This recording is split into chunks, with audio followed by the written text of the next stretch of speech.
quarterback who gets to start here tonight. Yeah, the second time ever to start, and the first one was Baker Mayfield. He's had to compete at high school over and over with Kellen Mond, who's starting at A&M, with Art Sikowski, who's starting at Rutgers. He's a guy that's used to the situation, came in, beat Tanner Morgan out, and now it's his time to seize the job. With all those rookies on the roster, Minnesota is desperate for a veteran on the field. They have an exact veteran like that in the backfield in Rodney Smith. Yeah, Rodney Smith does everything for Minnesota. Kirk Shiraka called him their barometer. He's their leader. If he needs something fixed, he goes to Rodney Smith. He can run the ball, he can receive it, and he's their kick returner as well. He's only 1,260 yards from passing Darrell Thompson on the career all-purpose yards list. Yeah, it could happen here this year. But part of his success, again, falls back on the success of his signal caller. And for more on that, we head down to the field in our sideline reporter, Michelle McMahon. Michelle? Lisa, in the bold words of the freshman quarterback, Zach Eddickstead, he said, I picked this culture and I picked this team, in response to why he chose Minnesota and walking on here over several full-ride scholarship offers elsewhere in the Power 5 conferences. It's a dream come true for him to take his first collegiate snap in the very same place he grew up watching Gopher football games. He and his brother Brock, who is also on the roster, wanted to follow in Dad's footsteps. Scott Eddickstead played here back in the 80s. I talked to Dad before this, and he said, I'm more excited than I am nervous, although we're not sure how much we believe that. He said this is an elite moment for his family. There's one person that was not surprised about Zach Eddickstead taking over this quarterback position. That was his high school coach, Kevin Wright. He told me he just shook his head and smiled when this guy finally won on that position, as James just alluded to at the top. Yeah, thanks, Michelle. And talking to his brother, too, Brock Eddickstead, who just recently got a scholarship. But how about Dad already adopting the elite vocabulary here for PJ Fleck and company? Well, you see the three announced team. They're with us here tonight. And we have one more here to add. Dick Honig will be our rules analyst here this evening. Dick Honig, we're happy to have him here for another year. And we will check in with him with any questions that we might have here throughout the game. Dick, by the way, James Laurinaitis said you behaved yourself on the field back in your Ohio State days. I did. I always tried to be respectful to the referees. You never know, Lisa, whenever you could get a little pregame conversation with them, when you might get a call or two thrown your way. Minnesota won the toss. They will defer, so New Mexico State will receive on the kick. And you see there's just very little breeze coming through at TCF Bank Stadium. 76 degrees here just about at kickoff. It'll drop down to about 60 degrees, and I will tell you what, it has been wonderful weather here in Minneapolis. So tough to get here on time as the fans continue to file in. Remember, I had my Saturday mindset. I kept thinking this was a Saturday, but this is a normal work day for folks here in this area as they keep filing in for a 6 o'clock local kick.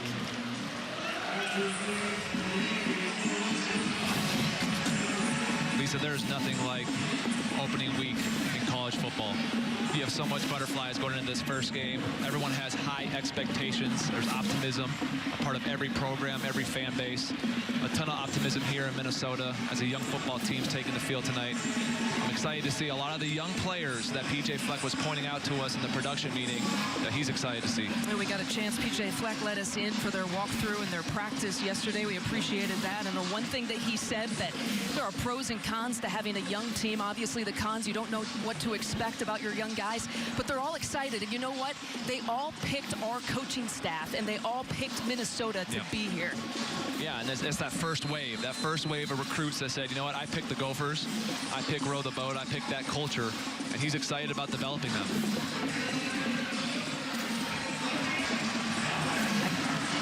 PJ Fleck in year number 2, and you had mentioned, James, 22 starters, really 10 underclassmen getting the start off the goalpost to begin 2018. As Emmett Carpenter with the kickoff for Minnesota. Our Auto Owners Insurance Impact players. What do you got, James? I got Matt Romero. He has to play better than a week ago. Last week, it seemed like the game was going too fast for him. Jason Huntley, the tailback #1, home run threat every time he has the ball in his hands. Thomas Barber led this team in tackles, third in the Big Ten, first in the Big Ten in solo tackles. And Antoine Winfield Jr., Rob Smith, the D coordinator, said you could see him line up at 3 different positions tonight on the football field. Well, Matt Romero will get the start at quarterback for New Mexico State.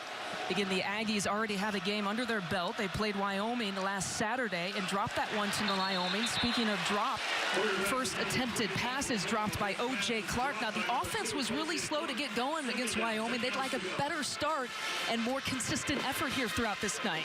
Yeah, New Mexico State is the only team in the FBS that has to replace their top passer, rusher, and receiver.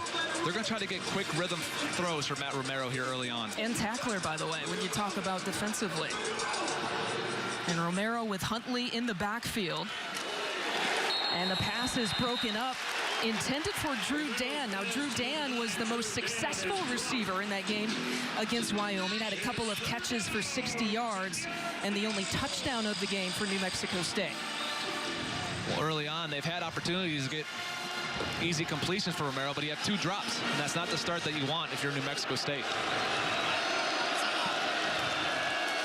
3rd and 10 situation, swings it out to Isaiah Lottie. He'll be short of the first down. Kamal Martin there with the tackle. Tackled by number 21, Kamal Martin, 6-yard gain on the play. It was a 6-yard gain, but not good enough, so that brings up 4th down, another 3 and out for New Mexico State. That's exactly what you want if you're Rob Smith, the D coordinator for Minnesota. You want to get a 3 and out, get your defense flying around, get the ball back, hope it leads to points for your offense. Number 1, Antoine Winfield Jr. back to receive for the Gophers.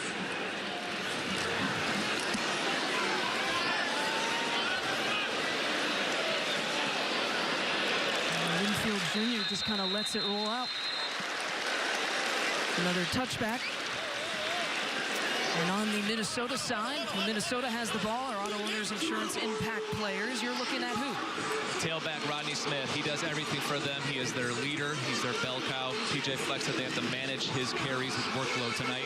Tyler Johnson, he was the only production at wide receiver for them last year. Terrell Hanks, an NFL caliber linebacker, back-to-back 100-plus tackle seasons. And Roy Lopez is a D tackle that can live in the backfield if Minnesota isn't careful. So Zach Anixtad will take his first snap, named the starter August 20th. And immediately hands off to Rodney Smith. If you were going to bet on a first play for a true freshman walk-on, that might have been it. Yeah, absolutely. You want to be able to establish the run game. And when we talked to Kirk Shiraka yesterday, he said he wants to get in 3rd and manageable for his young quarterback. He doesn't want to be in 3rd long because New Mexico State tends to dial up pressure with Frank Spaziani's attacking defense. Deshaunte Lloyd and Jonathan Hood there on the tackle.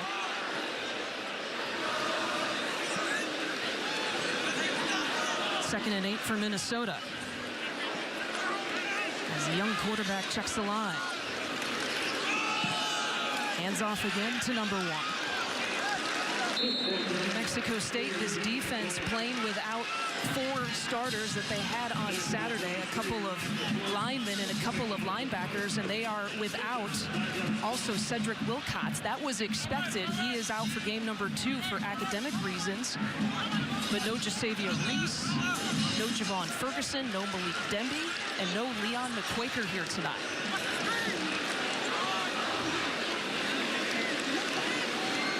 A 4 wide receiver set here for Minnesota. Anixtad drops back off the hands. He was going for his money player, Tyler Johnson. So 2 carries for Rodney Smith, and then he tried to go Johnson's way. Well, you can see right here, good patience by Zach. He had pressure around him, studied the pocket, delivered a nice, accurate ball to Johnson. You don't say that very often out of Tyler Johnson when you talk about him. He doesn't jump the ball much. Early on, you can see the jitters, though, Lisa. Game 1, 3 drops, 2 from New Mexico State, 1 on Minnesota. Jacob Herbers getting the start as the punter for Minnesota. Herbers, of course, replacing Ryan Santoso. And Zach Anixtad, another 3 and out for his debut for Minnesota. We'll take a timeout. TN is presented to you by Taco Bell's Nacho Fries, this summer's tastiest blockbuster, and brought to you by Discover Card, the official credit card of the Big Ten Conference. Well, a couple of 3 and outs in the first series for both of these teams as they go back to work. Doug Martin, the head coach for New Mexico State in year number 6. Last season, the first bowl game win since 1960. And the handoff to Jason Huntley, looking to create, spins goes right into a pack of white jerseys. Number 1, Huntley, the ball carrier. Huff and Winfield Jr. were there. It should mention that Minnesota is wearing the white road jerseys here tonight. New Mexico State didn't have their road uniforms ready. Now, they told us that after that bowl win, they actually let the seniors walk away with some of those jerseys, that they just didn't have them in time for this game. On second down, across the way, and that pass is also broken up. Another drop. That's 3 drops already for New Mexico State. They're trying to get the ball out fast for Romero. He's making quick, accurate throws. I think he's doing a lot better, as you see right here. Hit him in the hands. You got to come up with that catch. Pass again intended for O.J. Clark, and now an empty backfield look here from New Mexico State. They'll move Huntley around. And Romero in trouble, scrambling, trying to get out of trouble, and he goes down. Carter Coughlin got to him. Well, Lisa, you see right there the athleticism of Carter Coughlin. He was recruited as a linebacker, moved the defensive end. Rob Smith loves to do stunts with him. They can drop him into coverage, and you see why right there. Great closing speed from a defensive end. Local products from Eden Prairie, Minnesota. Powerhouse high school program. First on the team, 6.5 sacks last year. First on the team, tackles 4 losses, with 11.5 last season. And that one just stops dead, but it hit a player. Yeah, I think they hit a Minnesota player. That's a live football. And New Mexico State is saying that they have the football.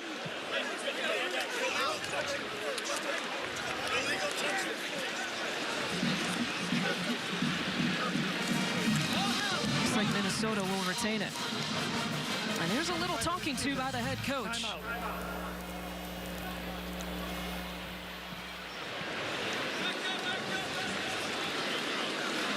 Got a little dicey on this play, but it's another teaching moment here for the Minnesota Golden Gophers. Minnesota will get the football when we come back.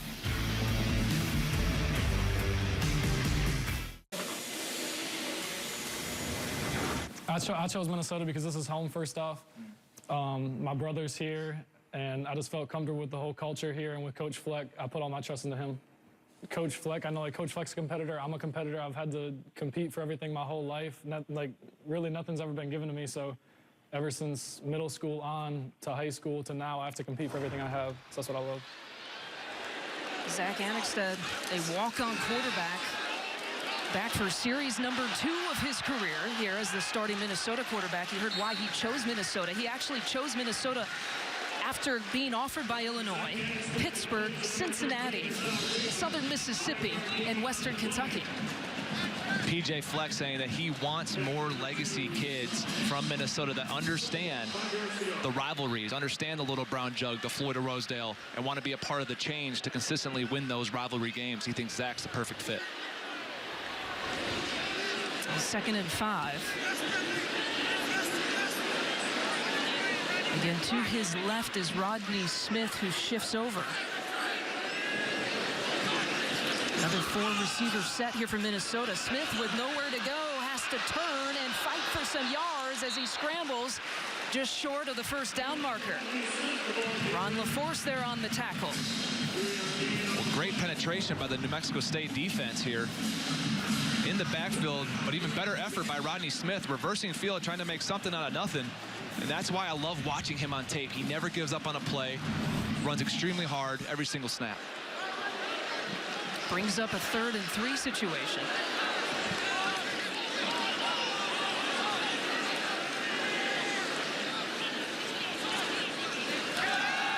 Annexstad back to throw. Going again for Tyler Johnson. So that's the 2nd time that they've tried to target Johnson on 3rd down. Yeah, that play right there, Lisa, is just a quarterback trying to find his best target. Ray Buford Jr. there on the coverage, the former Golden Gopher. And it looked like they were in 2-man. Buford playing underneath leverage with the safety help over the top, which makes sense when you're going against a guy the caliber of Tyler Johnson. Ray Buford playing against his old program, his old teammates. Played at Minnesota in 2016 before transferring away.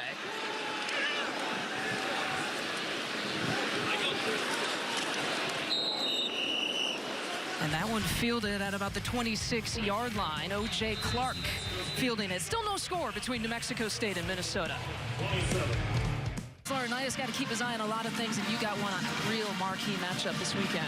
I do. A Michigan-Notre Dame game. This is a good national perception game. A lot of hype surrounding Jim Harbaugh when he got there. He's going to need this win over Notre Dame.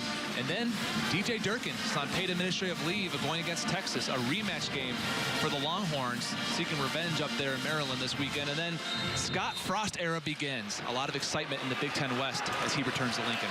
And Nebraska with another starting freshman quarterback, by the way, Adrian Martinez, named as the starter. The first true freshman quarterback to start at Nebraska. Rolled up on his scooter, he said, to Coach Frost's office to learn the news. 4-yard game here for New Mexico State. Coming out of that break, 22 total yards combined between these two offenses already tonight.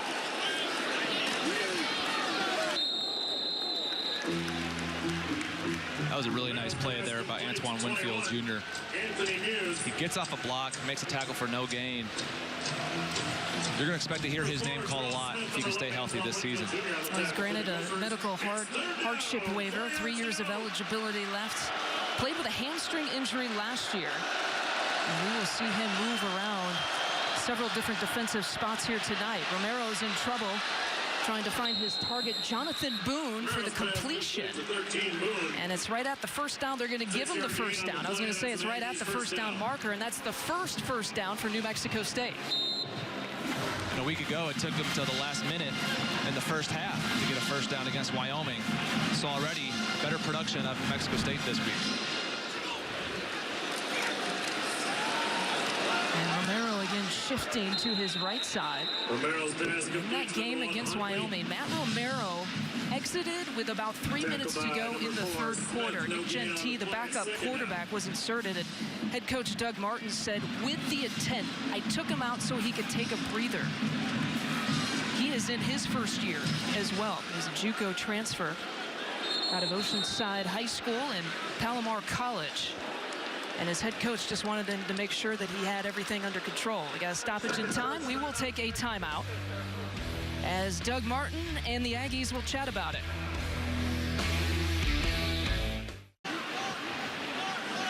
Slow start for both of these offenses. New Mexico State and Minnesota kicking off our football season here on BTN. James Laurinaitis, Lisa Byington with you. James, go figure, you got some things to say about this defense. Yeah, Thomas Barber continuing his family legacy with Marion Barber Jr., then Mary Barber III, the running back, and Dominic Brothers' brother. Blake Cashman, former safety in high school, walk-on from Eden Prairie High School here.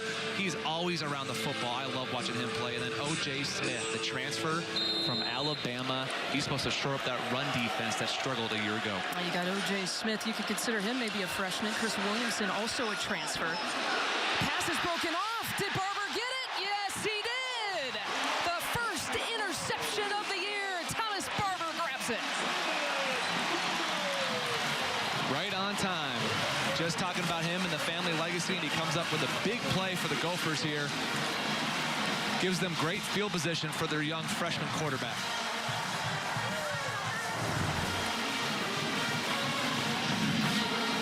And again, another drop, Lisa, off the hands, and a great effort by Barber to lay out there for the football. Hit Jonathan Boone right on the mitts. And good things happen, I always was taught by my coaches, when you run to the football. He had one interception last year. Barber now matching that already in game one and night one. And this is the best field position right now that Minnesota has had all night.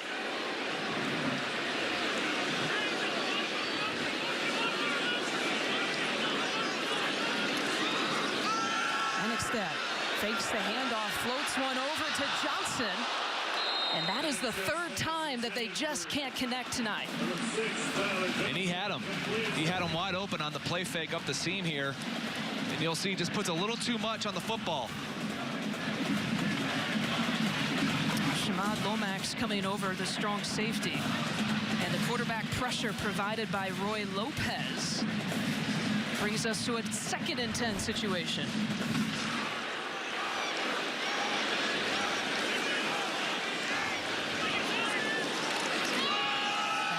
handoff to Smith. A gain of a couple. Rodney Smith, the ball carrier. 4 yards here for Rodney Smith. Tackled by 49, Louis Falamasino getting the start. Third down, 6 yards to go. For Jawan Ferguson here tonight, making the tackle.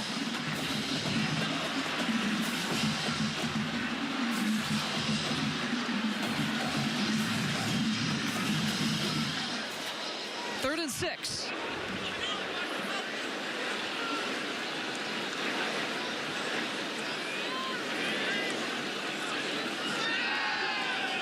Annexstad, a first down.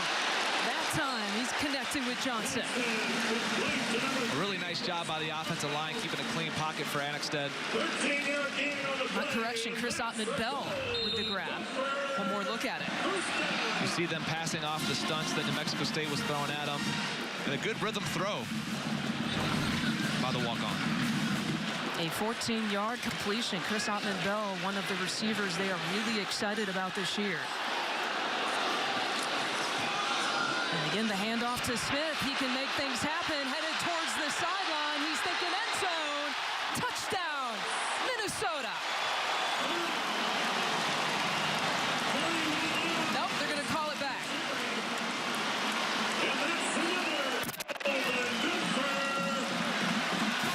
But take a look at the block Sam Schluter provided on this play. This is great vision by Rodney Smith, and as you mentioned, great blocking. The cut back there, to see that hole open up, and you see his physicality, refusing to go out of bounds, trying to make it a house call. A 23-yard carry for Rodney Smith. They'll try it again. Smith, the ball carrier. Jonathan Hood, DeShante Lloyd there on the stop. Gain of a couple. Second down, goal to go. That's an encouraging sign for this offense to be able to get a big explosive run play. If you can have that throughout the season, Lisa, then you're going to open up play action pass for your young quarterback, which they loved to do a year ago. Play action passes to Tyler Johnson. Our first look in the backfield at Mohamed Ibrahim, a redshirt freshman running back here from Minnesota. Annexstad connects. There's your touchdown. Tyler Johnson.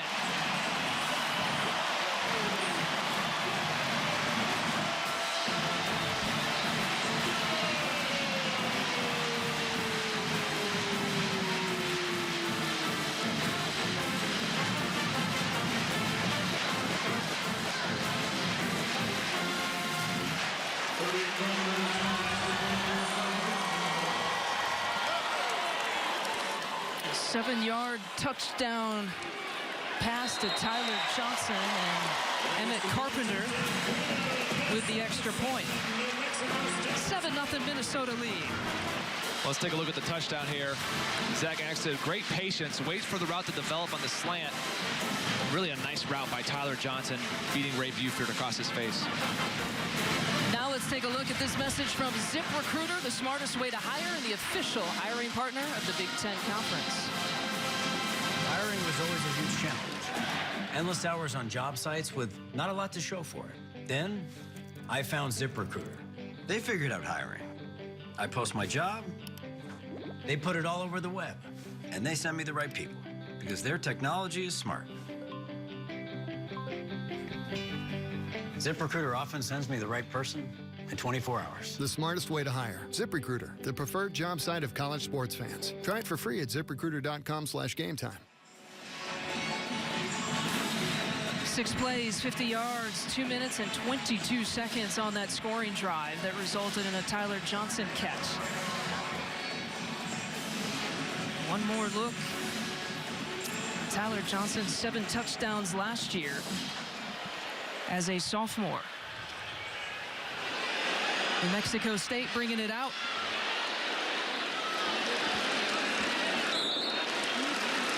Jason Hundley to about the 20-yard line.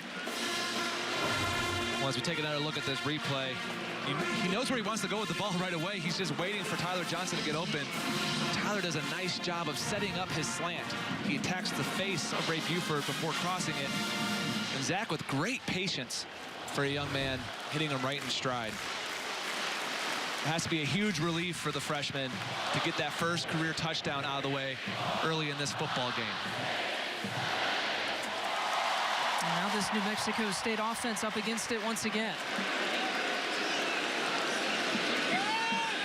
Matt Romero rolling out. He's going deep downfield. And a flag. Gonna get a pass interference. Jacob Huff with the coverage.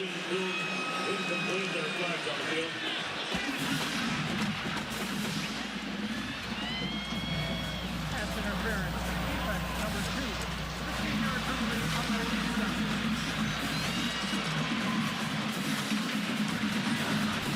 Well, New Mexico State trying to take a shot here, and Huff was in good position. He just fell victim to an underthrown football. And as Jonathan Boone was trying to come back to the ball, Huff got in the way, body blocked him a little bit. Usually they'll throw the flag on that every single time. Christian Gibson, now your running back for New Mexico State. Huntley out for the first time. Direct snap here to Romero, who picks up a first down himself across midfield. And this is the best field position for the Aggies tonight. 20-yard gain on the play. That's an aspect that Matt Romero brings to this offense. His legs, the ability to pick it up. Lead draw call all the way. Wide open hole there for Matt Romero. Romero scrambling. And all he'll do is just run out of bounds. Pushed out of bounds. Gary Moore there for Minnesota. Again, you see the athleticism that Matt Romero has. Being able to escape. Really good coverage by the Gophers. He had nowhere to go with the football, but picked up a 7-yard gain with his legs. Ability to extend play is one of the reasons why he has won the starting spot for New Mexico State. But Minnesota all over him. Blake Cashman with the sack. When you turn on the film, Lisa, Blake Cashman is always around the football. There are some guys who just have a knack for making plays. You can call him a football player or whatever you want, but he's on a blitz here, bends the corner like a defensive end, and gets the sack. Loss of 11 on that play. Used him as a third down kind of guy last year, but this coaching staff loves him. I mentioned his story as a former walk-on, now starter. Romero's got to create something. He stumbles and falls. And Sam Renner is there for Minnesota. And so empty-handed once again on this series for the Aggies. Needed 14. They gained 4 on that play. The coaching staff loves Sam Renner. They love this local product from Maple Grove High School. Rob Smith saying that he does everything right. Everything you ask of him, hustles to the ball. Definitely one of the favorites on this defensive lineup. Antoine Winfield Jr. again back to receive here for Minnesota. And another touchback.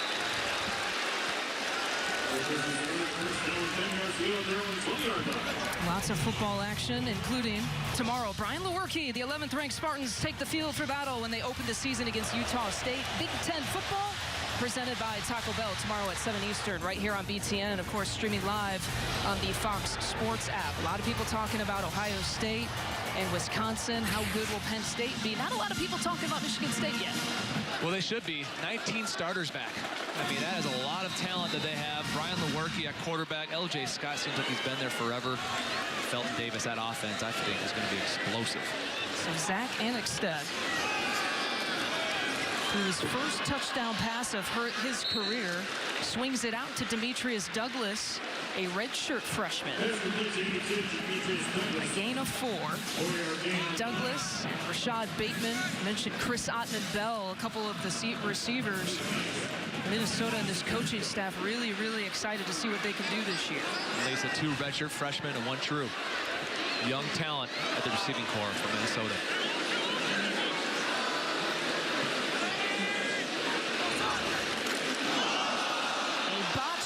And New Mexico State recovers. Terrell Hanks was there. And a huge turn of events here for the Aggies.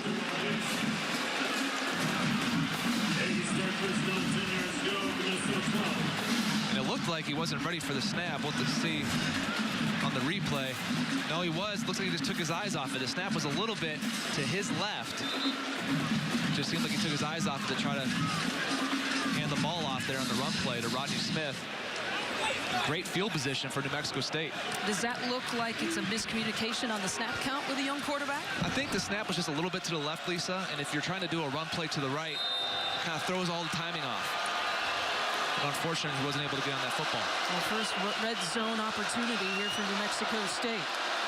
And Romero will keep it. He's met by a couple of Minnesota Golden Gophers, Cashman and Barber, all over it.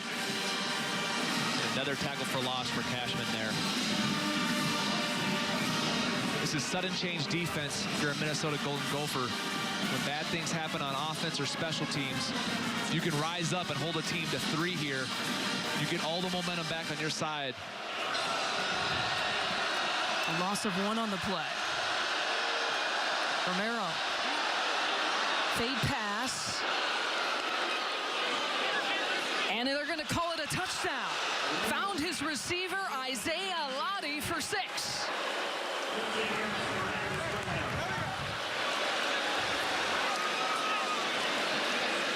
They challenged Antonio Chenault in the corner.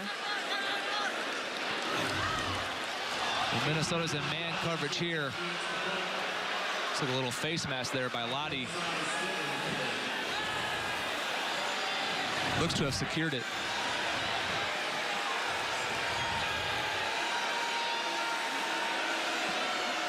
Dylan Brown on for the extra point. So a little momentum here for the road team.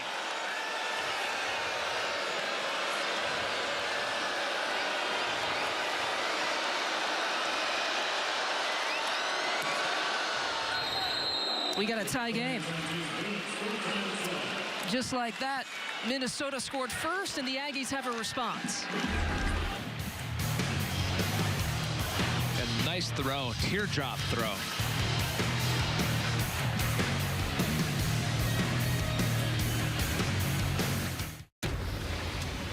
Whatever he's planning, he's ready now. France, Yemen, Syria. This is an international organization.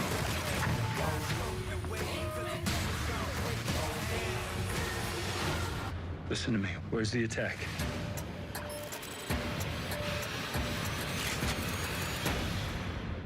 I promise you, I'm the best chance you have.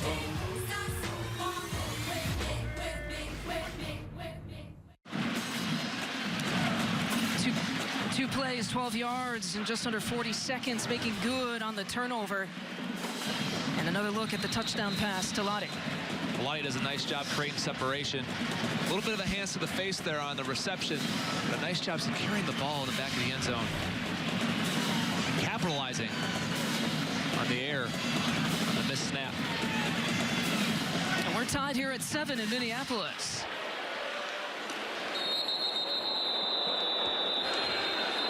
That is a fair catch call, one of the new rules here in college football. Ibrahim. And so it's being explained by our referee, Tom Stapleton. Whether you make a valid or invalid fair catch call, it's one of the new rules. Inside the 25-yard line, it basically results in a touchback, James. Yep, takes it out to the 25-yard line for the team, and they're going to try to avoid these high collision plays on these kickoff returns. Trying to eliminate a below-the-waist blocks, 5 yards downfield. And Minnesota now getting the ball back. Axted with a handoff again to Smith. They've kind of wrapped him up. They've figured him out here early. And we'll check in with Michelle McMahon, who has more on Zach Axted. Just an observation from the sideline here of the young freshman quarterback, Zach Axted. His body language has been pretty consistent and steady through that great touchdown pass and then also through the adversity. After he mishandled that snap a moment ago, the first person to support him is one of the seniors, Shannon Brooks. I'd also like to point out how good of a teammate Tanner Morgan has been, who got beat out for that job. He was the first person to give Zach Axted some support to start the game, Lisa. Well, we knew that there would be highs and lows with this team, and with their true freshman walk-on quarterback. Off the back of one of his teammates, a tip pass as Deshante Lloyd got a piece. Frank Spaziani loves to rush 5 and play man coverage from low hole player, and that's what they did there. When you rush 5, Lisa, you get a man on a man. Opens up those one-on-one battles to get to the quarterback. Good coverage that time by New Mexico State. Deshante Lloyd, a redshirt senior out of Baltimore, Maryland. Brings up a 3rd and long situation, exactly where New Mexico State wants to be. Annexstad looking for the screen pass as Johnson went down. Crowd wanted to call. BJ Fleck wanted to call. Not going to get it. And it was Terrell Hanks on the coverage. Yeah, I thought there was holding on that play. Frank Spaziani will do this as well. You'll see their linebackers lined up on wide receivers. It's very unorthodox. It's risky. It's taking a chance. But you see the NFL prospect Terrell Hanks working there on Johnson.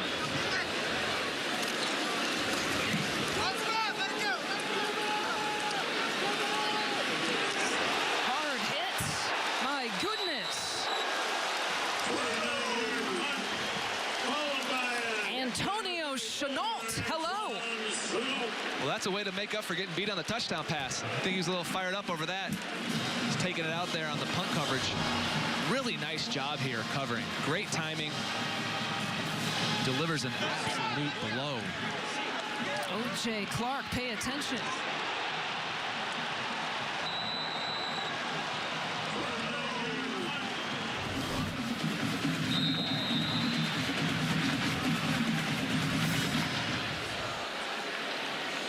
Punt of 51 yards. Here's Romero. And that'll be a first down completion to Jonathan Boone. Boone, 3 catches against Wyoming, 21 yards. Starter 8 of 12 games last year. It was a gain of 11.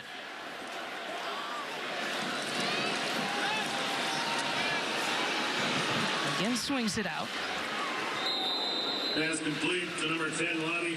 This is an offense that wants to throw the ball. Last year, 2nd highest among FBS teams in terms of pass attempts per game.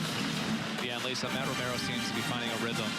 Much better start for his game than a week ago and for this offense for the Aggies. Here's Romero again. Just needs 1 on 2nd and 1, and it's another first down, and suddenly New Mexico State looks like a different offense moving it down the field. Yeah, they do, and it's quick rhythm throws. We have a flag on this play. He's getting the ball out of his hands quick, not allowing Minnesota's rush to get to him. Personal foul. Roughing the passer. Defense. 15-yard penalty be added on to the end of the play. First down. And so now the Aggies are really moving down the field.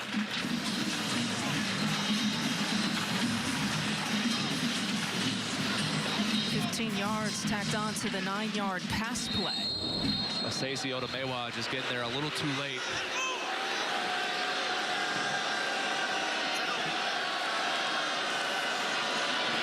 Romero with a little bit of time finds Huntley, trying to dance his way down the sideline. Romero's pass complete to number 1, Huntley. Brings up 2nd down.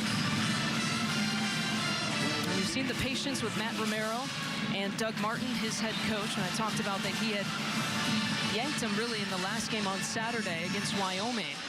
He said, you know, I've dealt with a lot of quarterbacks. I've seen them punished early, and they just don't recover. I have to show my faith and my trust in my quarterback right now, and New Mexico State will call another timeout. End of the quarter. After 1 quarter play, score tied at 7-7. The score. Both of these offenses a little bit slow here to start. And the first touchdown pass of Annexstad's career to Tyler Johnson at New Mexico State, making good on a Minnesota turnover, and that's where we stand. 7-0, 7-7 the score here in Minneapolis. Start of the second quarter. James Laurinaitis, Lisa Byington, Michelle McMahon on the sideline with you. New Mexico State marching down the field after scoring towards the end of the first quarter. Here's Matt Romero, their quarterback, scrambling again, extending the play and just throwing it away. Quarterback pressure provided again by Cashman, who's having a heck of a game here so far. Yeah, Rob Smith dialing up some pressure there, which he does at opportune times. Doug Martin was telling us he doesn't blitz a lot, but when he does, it seems to be right in the right moments. And Romero using his legs again to escape and get rid of the football.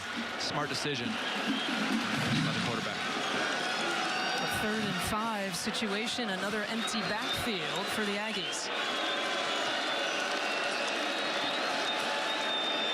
Romero stepping in, ankle tackle there from Coughlin. Romero brought down by 45. Carter Coughlin brings up 4th down. Really nice job and hustle by Carter Coughlin here. Although it's easy when you're not blocked there, Lisa. I always found that football isn't too hard when you're not blocked. But again, great effort by the captain. Getting his first sack of the season after having 6.5 a year ago. Led the team with those 6.5. Dylan Brown now with a 45-yard attempt. And it is good. 46 yards. So New Mexico State making good on its last 2 series. A touchdown to end the first quarter and a field goal to take the lead. Second. 5 minutes away, a high school called Wayzata High School in Plymouth, Minnesota. And about 13 years ago for this high school team, one James Laurinaitis was a star linebacker for this team. Go Trojans. There's nothing like high school football. I loved running out there. You still got the same smile, by the way. I shaved the head, though. I had to shave the head. Welcome home. That hairdo. Thank you. Welcome Thank home. You know, you broke the Gopher fans' hearts. I did. You could have played here in this city. Not in this stadium, but you could have played here for this school, this program. And I was committed to our good pal and colleague, Glenn Mason.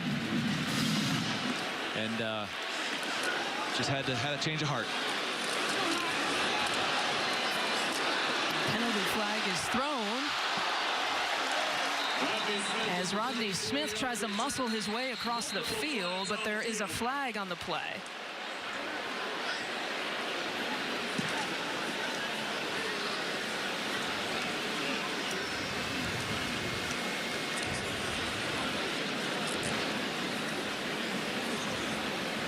And that'll be a shame if this one comes back, because the physicality that Rodney Smith runs with, evident there on that return.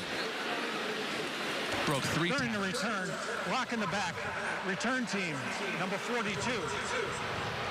Personal foul, face mask, kicking team, number 7. Penalties offside, and a free kick. And Tom Stapleton is our referee here tonight. And so we'll do it again. One more look at it. Well, this is why I love watching Rodney Smith. Look at this.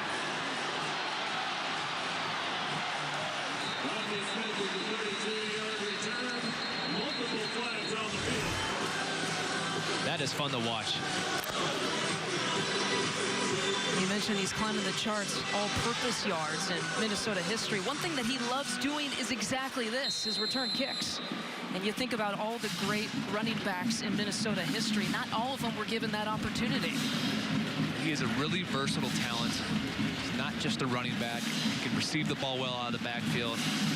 You see his ability there on the kick return. Goes Smith's way again. This time we'll take the touchback. Rodney Smith, a redshirt senior, out of Georgia.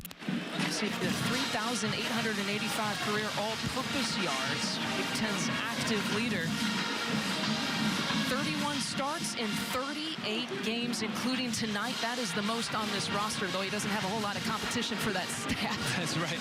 Well, before this game, he was 1,260 yards, breaking Darrell Thompson's record for all-purpose yardage here at Minnesota. The legend, Darrell Thompson. Holds all kinds of yards as Smith again gets wrapped up. New Mexico State getting penetration right on the handoff.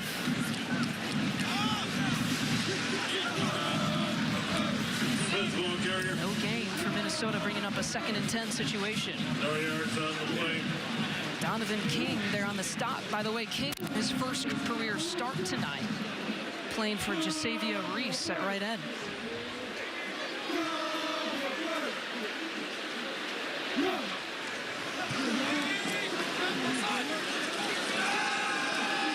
Annexstad dropping back and connecting, and what a move, Rashad Bateman. We see a little bit of why everyone's so excited about that true freshman. PJ Fleck loves this kid. The true freshman out of Georgia. He says he has a potential to be an All-American caliber player, and you see here why. Great job breaking the tackle, and if it wasn't for Shamad Lomax laying out and clipping the heels, I think Bateman was going to the house.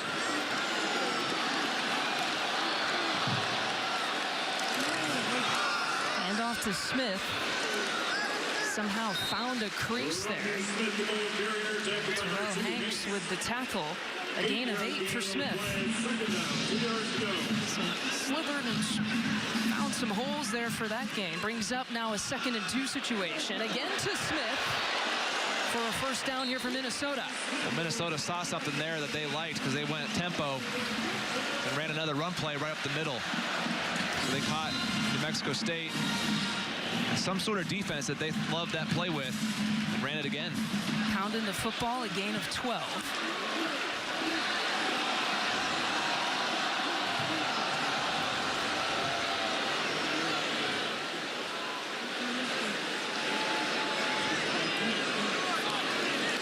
From the 30, Annexstad dropping back. Otten and Bell battling for some extra yards. Ray Buford Jr. on the tackle. Nice timing there by Annexstad. Delivered that ball where only Bell can catch it. Bell has 10 siblings, 4 brothers and 6 sisters. It's a football team in a household. Hand off there to Smith, up the gut, across the 10-yard line. And Rodney Smith picking up some steam on this Minnesota drive. A gain of 13. Looks like Ron LaForce is the one down there for New Mexico State. He was 2nd team All-Sun Belt a year ago. Newcomer of the year in the Sun Belt. But Rodney Smith and really the offensive line is doing a nice job opening up holes for him, and he's just attacking downhill. And whenever you watch tape on them, Rodney Smith is most effective when he can make one cut and just go. Really nice job by that offensive line. There was a lot of questions marks about going into this game, opening up some holes against this New Mexico State defense. Well, Donnell Green is your left tackle. He's a redshirt senior. Connor Olson is a redshirt sophomore, getting to start at left guard. And then you have Jared Weiler, who's a redshirt senior at center. If there is some veteran leadership, that is the position group that supplies it here for Minnesota. And they have a redshirt freshman in Blaze Andrews, who was the #1 recruit in Minnesota a year ago, redshirted last year, getting the start tonight at right guard. Wildcat formation now. It's Seth Green, the converted quarterback to receiver, who will take the direct snap. Here's Green trying to muscle his way in. Touchdown, Minnesota.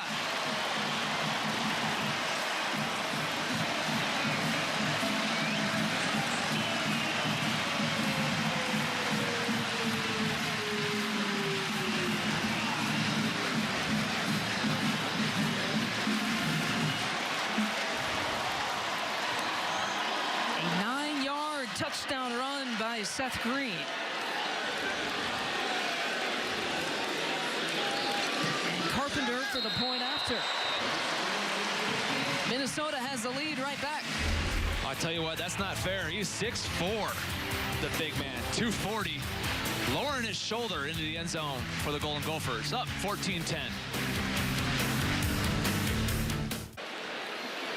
Wildcat package for Seth Green. Again, the converted quarterback to wide receiver. A lot they can do with that package, James Laurinaitis. Yeah, and him being a former quarterback as a defensive coordinator, you can't just sell out for a guaranteed run play. He has the ability to pull up and throw the football.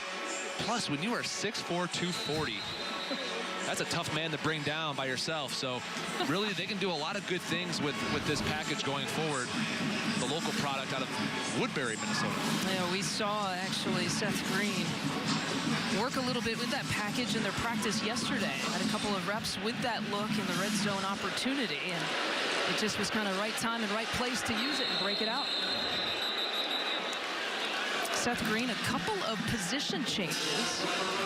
You mentioned the quarterback, but he initially in the spring was moved to tight end, and then they decided PJ Fleck and Seth Green agreed to move from tight end to wide receiver. And PJ Fleck telling us that when you go from quarterback to wide receiver is a lot easier than going from quarterback to tight end, naturally because of the blocking responsibilities that go along with that.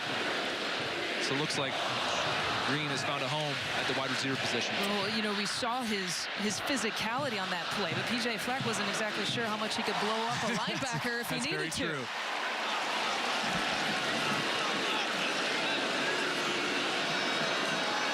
Huntley in motion. And they swing it out again to Drew Dan.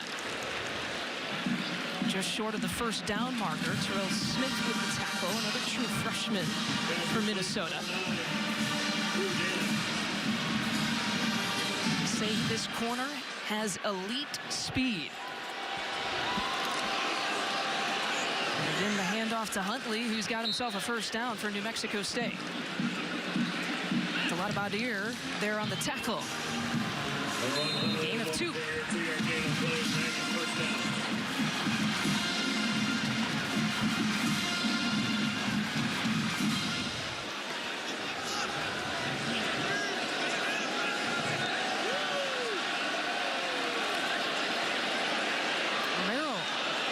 It out. Just back to about the line of scrimmage. Terrell Smith again making the play. You can see that speed that he possesses. 5th best time in the country in track as a sophomore. State champion out of Georgia. A 10:32 in the 100 and a 28:4 in the 200 are his personal best. I would say that's elite speed. And someone keeps track of this. Apparently, he's the fastest Big Ten corner commitment since 2010. 2nd and 9 situation, Romero. Way too high. The intended receiver, Jonathan Boone. Brings up 4th down. For a 3rd and 9 situation. 3rd and 9 is what you want to avoid if you're New Mexico State. You don't want to let Minnesota just pin their ears back and rush the passer. We'll see if Rob Smith decides to bring pressure. With 5 guys along the line of scrimmage. Again, an empty backfield. New Mexico State. And picked off by Winfield. 2nd interception of the night for Minnesota.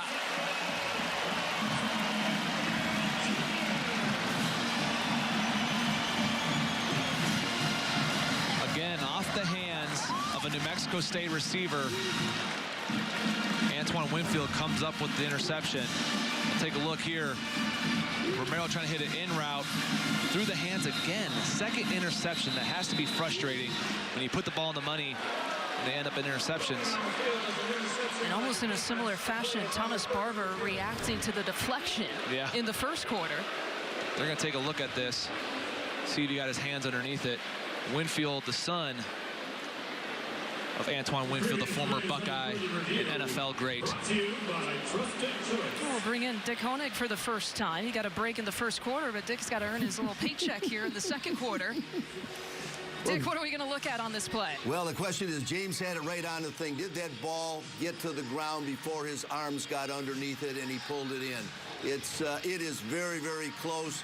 And again, when you have situations that are this close, you go with the call on the field. So it's going to be a tough overturn if they do overturn it. It was tough from that angle to really tell if his arms were underneath it when the ball hits.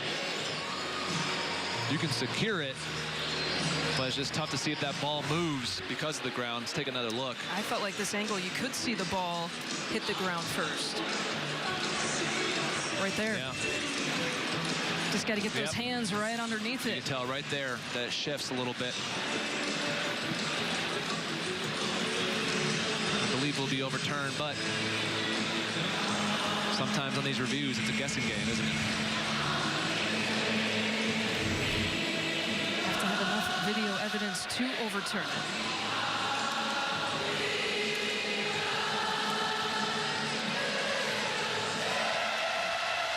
And again, the replay official, James Kemmerling, who will be looking at this. They had this chance to come back in his time. They didn't do it. Dick Honig, this has kind of taken a long time in this review. Are they looking at something else? I'm surprised because I think that last shot you got fairly clearly showed the ball on the ground between his arms. I think he's going to overturn this to an incompleted pass. After review, the ball touched the ground. Therefore, it's an incomplete pass. It'll be 4th down and 9 on the 37-yard line. And the clock will start on the snap. And so the call is reversed. I think you agree with that, right, James? I do. After seeing that second replay, it looked like the ball moved. Whenever the ball is still below the forearms on a catch like that, you can really tell that the ball hit the ground, and the ground altered the reception. So Winfield won't get the interception. We got a fake punt. New Mexico State looking for the first down. It's going to be close. That's Royce Caldwell taking it on the fake. So a gutsy call for the Aggies. They do get the first down. A fake punt of 10 yards for Doug Martin.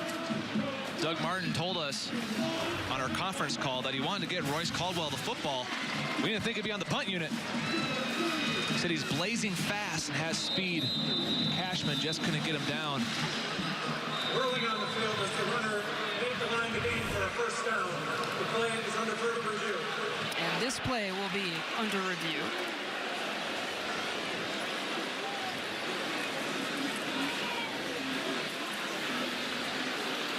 And a potential look on if they got the first down or not, possibly.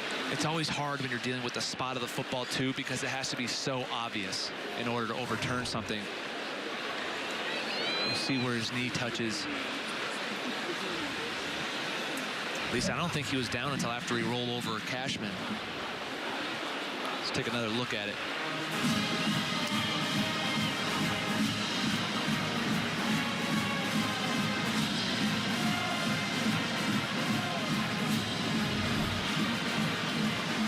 That's close. It's tough to tell where the marker is.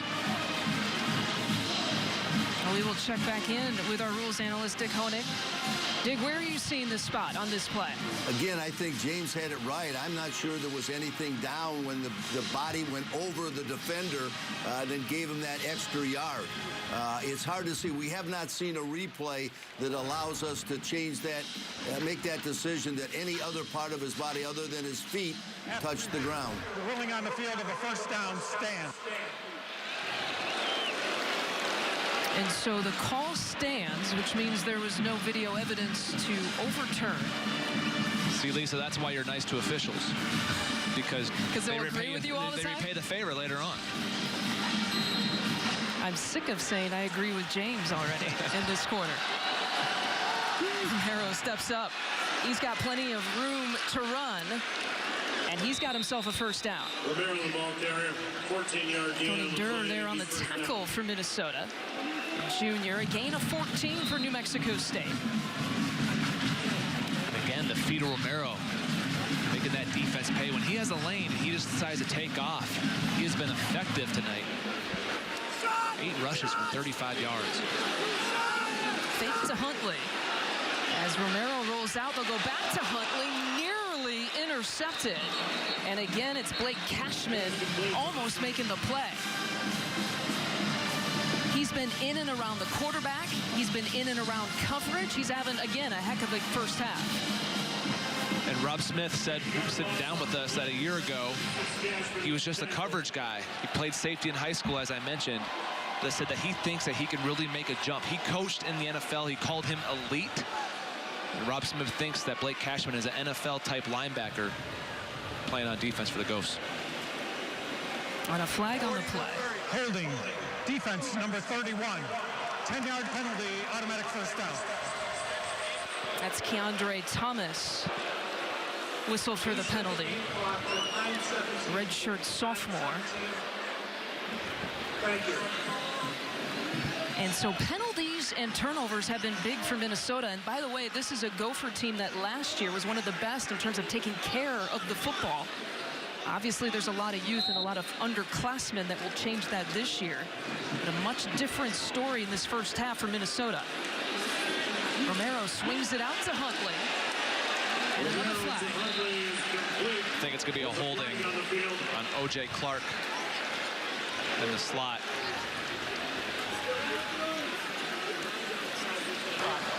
Holding. Offense number 2. 10-yard penalty from the previous spot. First down. I hate to say it, but you were right, James. Whenever you have bubble plays like that, quick passes, and the defender there, Jacob Huff, attacks it and gets penetration, a lot of holding calls will come about. You'll see here, he's turned his body completely. It wasn't on Huff, it was on Antonio Chenault. Did a really nice job in the slot of attacking the block, and when you do that and you get on an edge, you can draw the holding calls. Nice tackle by Huff, though. Ball on the 40, now a 1st and 20. A 4-receiver set here for the Aggies. Connects to Dan. Pass complete to number 9, Dan. Tackle again by Durr. Gain of 5. We've seen that play a lot out of New Mexico State. They're just motioning Huntley out, trying to get the defense to flow away from the double slants on the opposite side of the field, trying to open up those windows, make sure there's not a zone linebacker cutting underneath those slant routes. Nice open field tackle. Here's Romero looking downfield. And again to Boone. Pass complete to 13, Boone. They will keep on moving. I've been impressed so far with Matt Romero to see the jump from week 1 to week 2. It's been very impressive. And that's what Rob Smith told us. I asked him about watching the tape and seeing the film a week ago against Wyoming when they didn't do much. He said, listen, the biggest jump is always week 1 to week 2, so we have to be ready. Romero looking to his right. Sandwiched. 4 Gophers are there. Romero brought down Cashman was the first. 36, Blake Cashman, almost the Gophers. That's his 2nd sack of the night for Blake Cashman. Look at 36 here, spying. He decides to attack. Good pressure there by Asezi Otomewa as well. Rob Smith high on him. 4th down. And the Aggies going for it here on 4th and 1. Pass is broken up. Antonio Chenault making another big play. Really nice job of Chenault playing through the ball. Not getting called for pass interference. Great timing by him. We've got a competitive one here between New Mexico State and Minnesota. The Gophers shutting them down on 4th down. Thomas Barber, a 4th-generation Gopher, and that Barber name has a lot of history behind it. Michelle McMahon tracking down that history in the stands. Michelle. Yeah, he is 6th all-time on the rushing list here at Minnesota. He is Marion Barber, and he's kind enough to give us some of his time today. And you played at Minnesota in addition to 3 of your sons, so goes without saying. But how special is the University of Minnesota to your family? Very special. I would consider this my second love. Of course, my wife Karen being my first. But this has been a beautiful experience for our family. The boys, this is all they ever wanted to do since they were yay high, and they wanted to be a part of this university. Thomas Barber is one of the few upperclassmen on this team. How much pride do you take in watching your son play at the stadium you once did? I'm just living in the moments. I mean, it's a beautiful thing. I sent him something this morning just talking about how proud I am, not just of his athletic prowess, but just he's a great student and a great person, and he's just lovable to be around. Lastly, a fellow foe, James Laurinaitis, is up in the booth. How did you let a Minnesota kid get out of the state and go to Ohio State real quick? You know what? It was a surprise to all of us. We didn't know that until he put on the hat on signing day and said, I'm going to Ohio State. James is a great guy. I love his family, man. We grew up in the hockey rink, he and Dom, and I'm so proud of him, too. So, hey, James.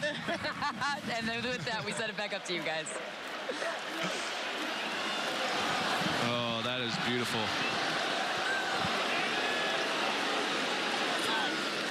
Meanwhile, during that interview, a big completion to Tyler Johnson. And Rodney Smith then picking up a second first down. Ibrahim getting the carry here for Minnesota. Running hard on that carry. You see why the coaches like him and are high on his future. They made him the backup going into tonight. Another freshman, redshirt freshman for P.J. Fleck. He's going to see a lot of time this season for the Gophers.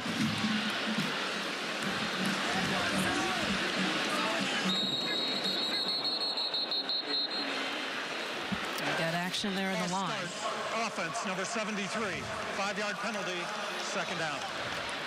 That's your left tackle, Donnell Green. That's your redshirt senior. Maybe a little jumpy here in game number 1. They are high on him as well. I've heard a lot of people say that he has a future in the National Football League. 6'7", 320. All Big Ten honorable mention a year ago. Smith is back in.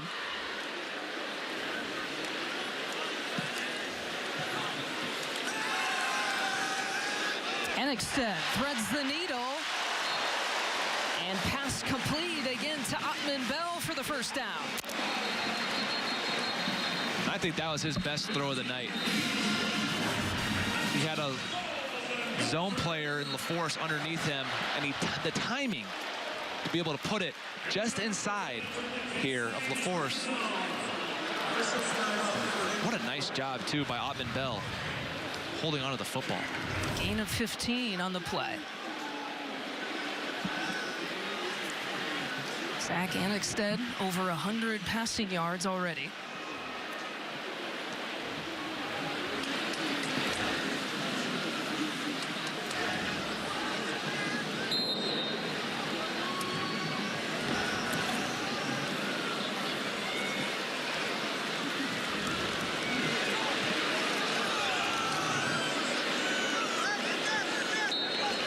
Pickup of a few yards.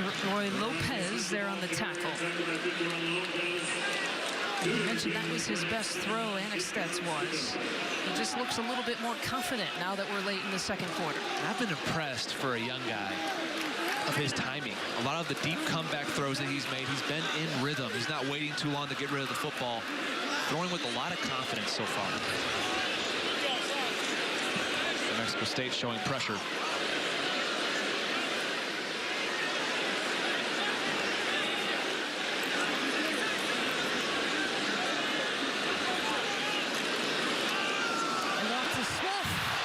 Cuts right, cuts left, taken down just across the 5-yard line. New Mexico State brought pressure here, and a really nice job. Minnesota picking it up. Rodney Smith again. Cutting it off. Sam Struther, the big right tackle from Victoria, Minnesota.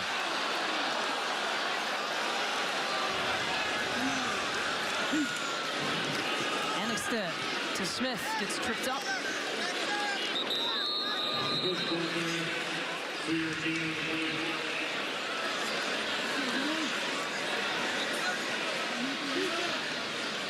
Louis Famasino and Miles Bean there on the stop.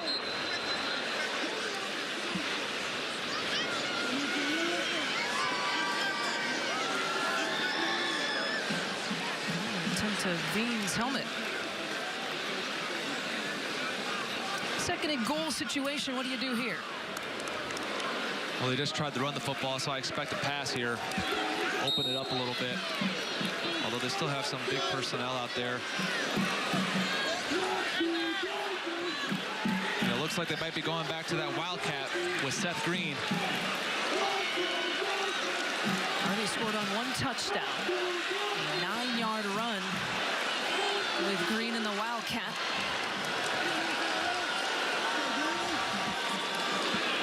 Green again will keep it. Touchdown number 2, Seth Green.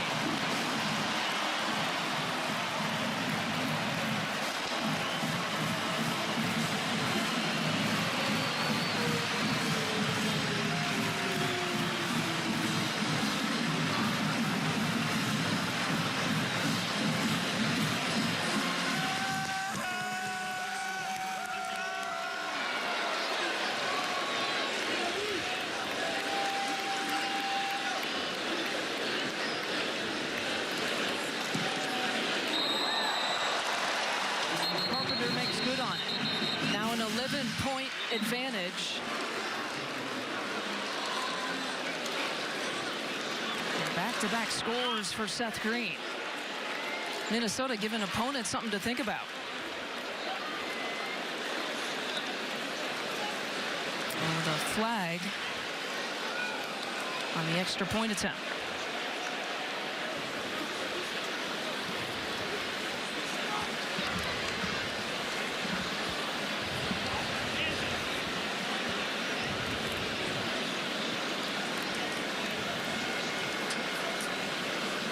Personal foul, hands to the face, offense, number 77, 15-yard penalty, and we'll replay the try.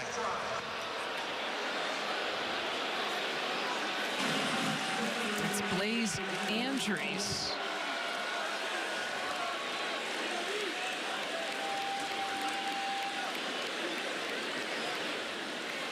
As the head coach talks to his true freshman quarterback. So they will back it up and try the extra point one more time.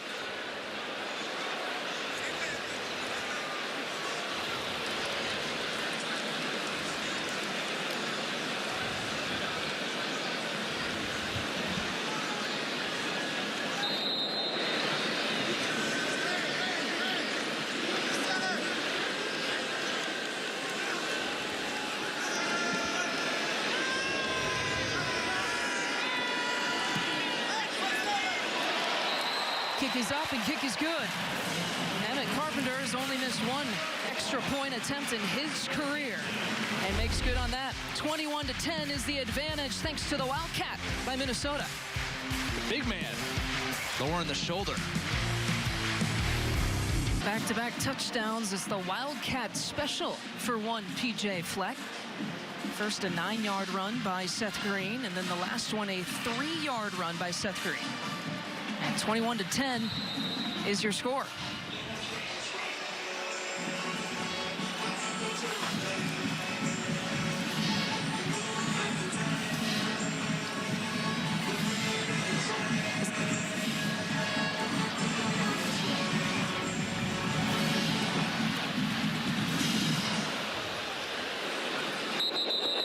Well, this is one Big Ten team in action on this Thursday night. We'll go to the studio in Chicago for Dave Revson for a couple others. Dave?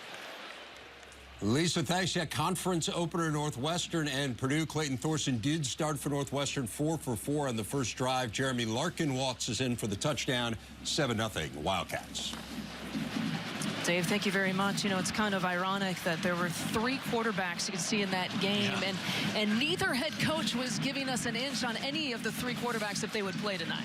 That's the gamesmanship of college football, being able to withhold that information, because you don't want to show your hand of which guy to prepare for either coach. Empty backfield again for New Mexico State. Well, James Laurinaitis, where do you have? I'm curious, Purdue and Northwestern in your power rankings this year. Well, Purdue I have at 9, Northwestern at 7. My top 5 naturally would have the top 5 ranked teams in the AP pool, but Penn State at 5th, Michigan State, Michigan, Wisconsin, and then the Ohio State Buckeyes at 1. Romero going deep downfield.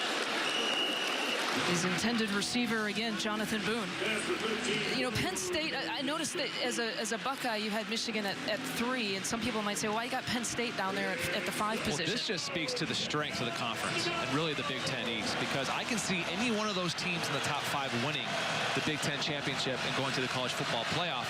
But when you have to replace not only Saquon Barkley, but your all-time leader in receptions in Deshaun Hamilton, your most productive tight end in terms of receptions and yards, and Mike Gesicki, that's a tall order. There's a 3rd and 10 situation. And it was Tavis Abraham who went down to the field, got tripped up. Keandre Thomas on the coverage. Brings up 4th down. You know, one thing I noticed, Lisa, at practice is Coach Smith, every time they were going through walkthrough even, and it was a 3rd down, everyone raised their fist, signaling 4th down. It's a mindset that every time they're going to play a 3rd down play, everyone was going to assume that 4th down was coming. It's a mindset, and it's a reminder for a really young team. 53% on this roster are freshmen. Here's Winfield fielding the punt. Spins off of a couple tacklers. He's still on his feet. Winfield still going. Down the sideline, getting a couple blocks across the 10-yard line. Antoine Winfield, what a tank! Minnesota touchdown, 75 yards.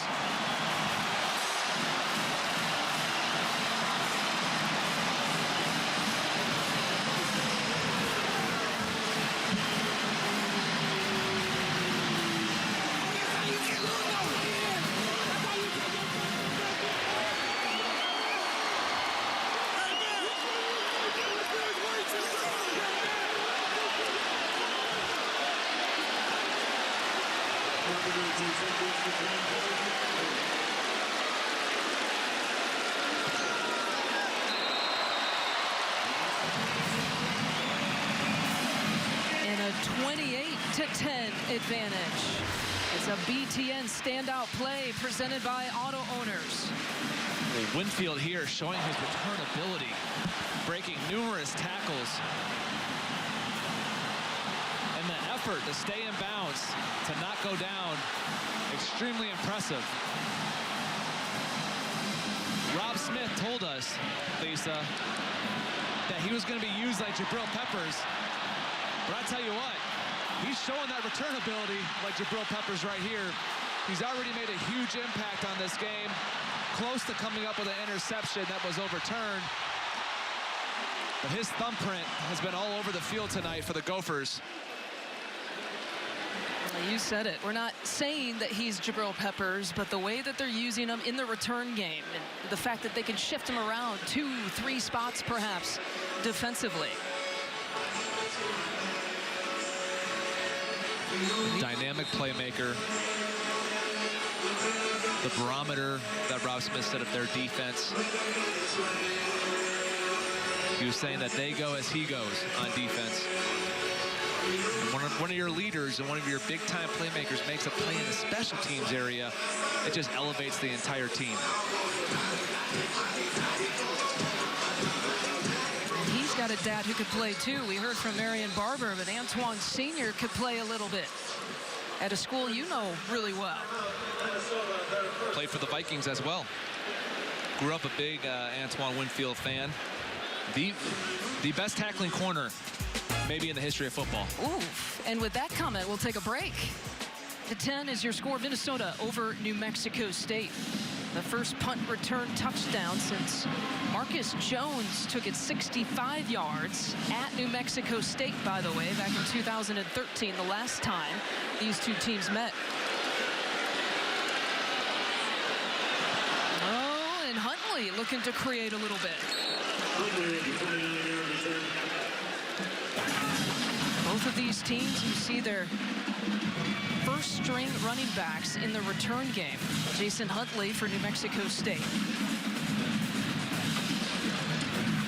Both wearing number 1s, too. Not too dissimilar from Rodney Smith. Huntley has 1,316 all-purpose yards last year for the Aggies.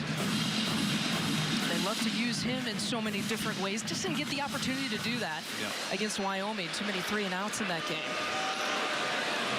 And Romero again looking to throw. And it's bobbled by his receiver, Jonathan Boone. I think Jonathan Boone saw Julian Huff, the twin brother of Jacob, out of the corner of his eye. Dropped the football. Julian goes by Juju.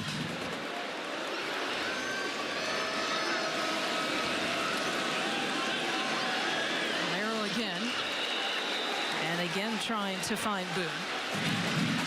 And Julian Huff is the linebacker. Jacob Huff is the safety. Identical twins. The joke in the family is that when one's playing well, one is not playing well. They got to get on the same page, at least for this year, hopefully, for Minnesota fans. They have a brother who plays running back at Northern Illinois as well. Very talented family. Christian Gibson is your back right now for New Mexico State. Again, trying to air it out. And again, the same target in Boone. through the arms. And Keandre Thomas was there. Really nice job by Keandre Thomas here of looking back for the football. Got away with a little bit of a tug on the back of that jersey. You saw that. But fortunate for him, the ref that had his eyes on him was in front of him. And look who's there to greet him right when he's running off the field is his head coach, PJ Fleck. Romero now 7 straight incompletions.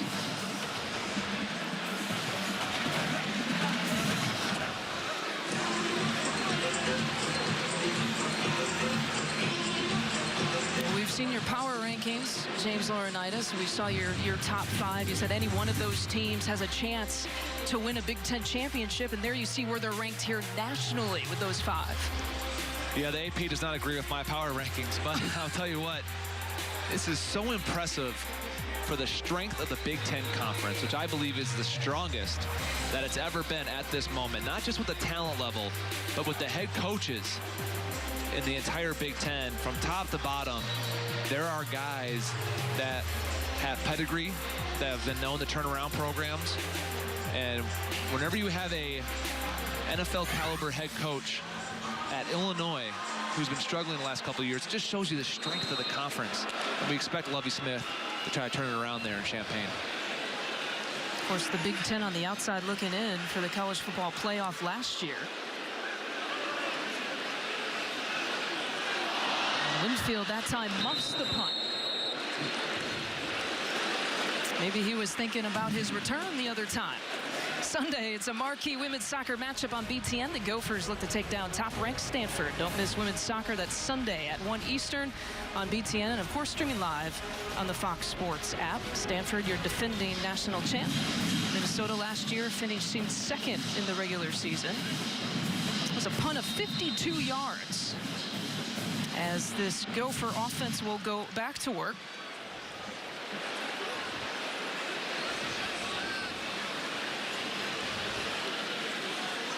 Behind the arm and the leadership right now of their true freshman walk-on quarterback. Annexstead connects to Johnson. We saw this last year. Tyler Johnson's biggest receptions were off of these play-action fakes, these in-cuts that he runs. Nice job. When you're able to run the football like the Gophers have been able to, already 101 yards collectively on the ground today. It opens up the windows behind the linebackers in those play-action passes. Johnson about 60 yards here in this first half. His best catch, by the way, came in the spring game. A one-handed grab right here on this very field. And they give it to Smith. And they'll let him do his work. Pushed out. Andrews and Olsen with the key blocks on that run. Again, this offensive line has done a good job all night creating holes for Rodney Smith. A good sign for this young Gopher football team.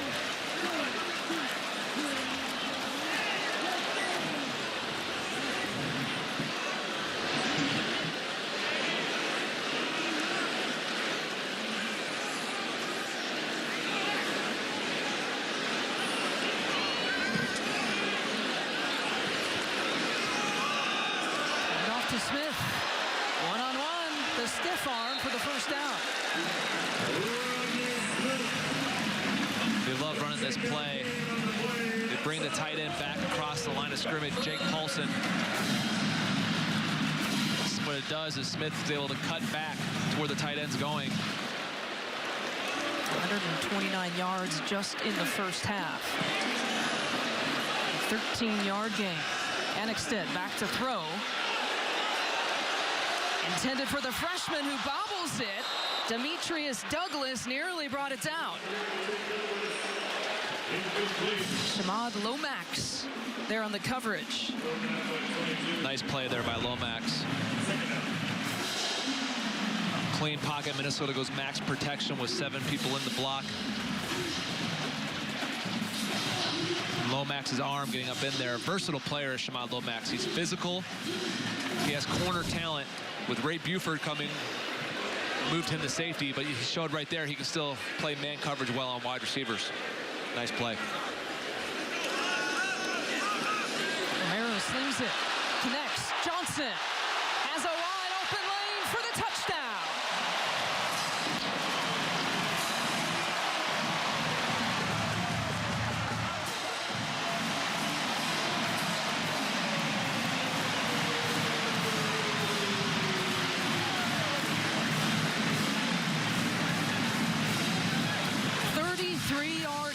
For Tyler Johnson. And this Minnesota offense is sharing the wealth a little bit in this first half.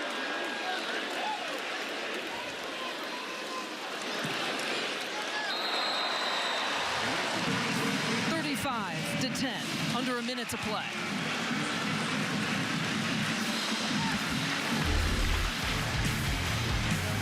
Nice job here by Annexstad to get the ball to Johnson. He does the rest, making people miss, finding his way to the end zone.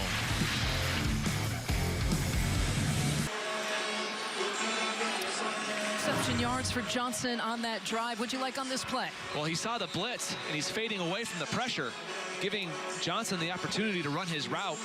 Very savvy move. And again, throwing with anticipation. Has Zach Annexstad all night. That's been the most impressive thing, is that usually young players wait for the route to get open and then they throw it a little bit late. His anticipation has been very impressive tonight. Huntley will let it go.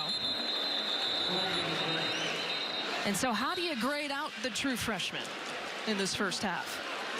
Well, I mean, the only negative was the missed snap, the fumble that gave New Mexico State an opportunity to have short field position. Other than that, I thought his timing has been great. His accuracy has been very impressive, and you can see why he won the job. Offside. Kicking team number 22. 5-yard penalty will be re-kicked.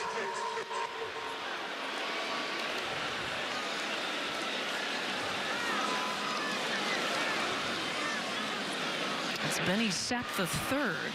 The penalty was called on. We knew we might see him a little bit here today. It was funny talking to Rob Smith about Benny Sapp. He mentioned that he coached his dad at Iowa. He said that you promised you wouldn't say that. Well, I told him there's no chance we wouldn't say that on there. He said it's the first time in his career that he's coached a father-son combo.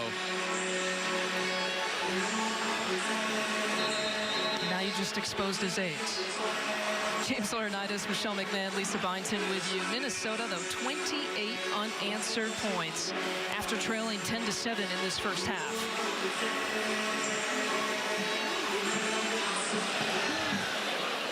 And a low kick this time. Here's Hundley. Zach Annexstad, the question would be, how would the true freshman walk-on perform in the first half? He's performed. Yes, he has, and he's done a really good job with anticipation, finding the windows, understanding the routes, and I think really commanding this offense. He's done a great job of stepping up there, changing plays when the sideline has called for it. One of the benefits that PJ Fleck said about getting a quarterback from IMG is the fact that they play the best competition week in, week out. They're coached very well. The stage isn't too big for him. That's evident here tonight with the way that he's performed. Not only a good quarterback from IMG, but a pretty good recruiter, too, from IMG. As Romero, again, with the empty backfield,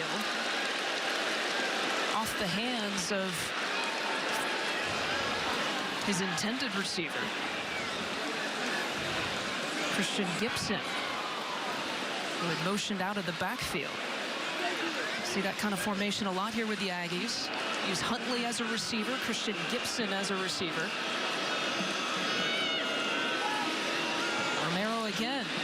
That time he connects with Boone. He went to Boone 3 straight times on the last drive to no success. They're going tempo, trying to get some points here before the half.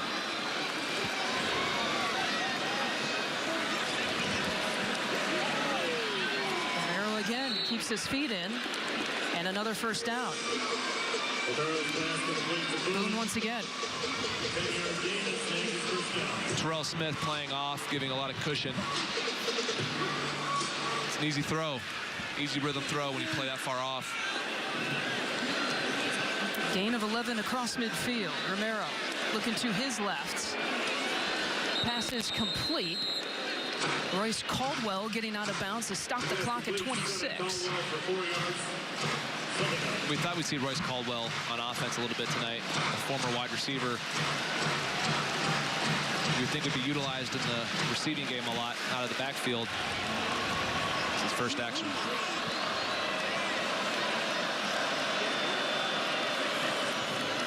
Pressure's coming. Romero had to get rid of it quickly.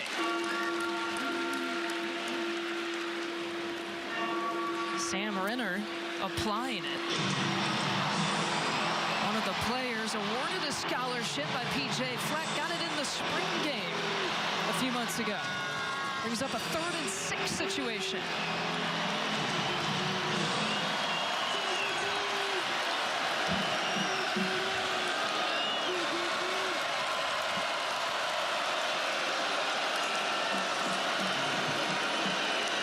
Pass complete to Boone. And a flag is down. I think it's going to be holding on New Mexico State. A really nice play by Antonio Chenault. Again, he drew the holding on the last time there was a holding call on New Mexico State because he's aggressive and he's attacking.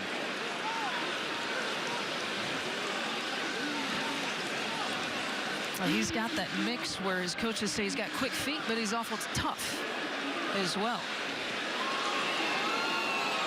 Rob Smith calling him just consistent. They can rely on him in the slot there.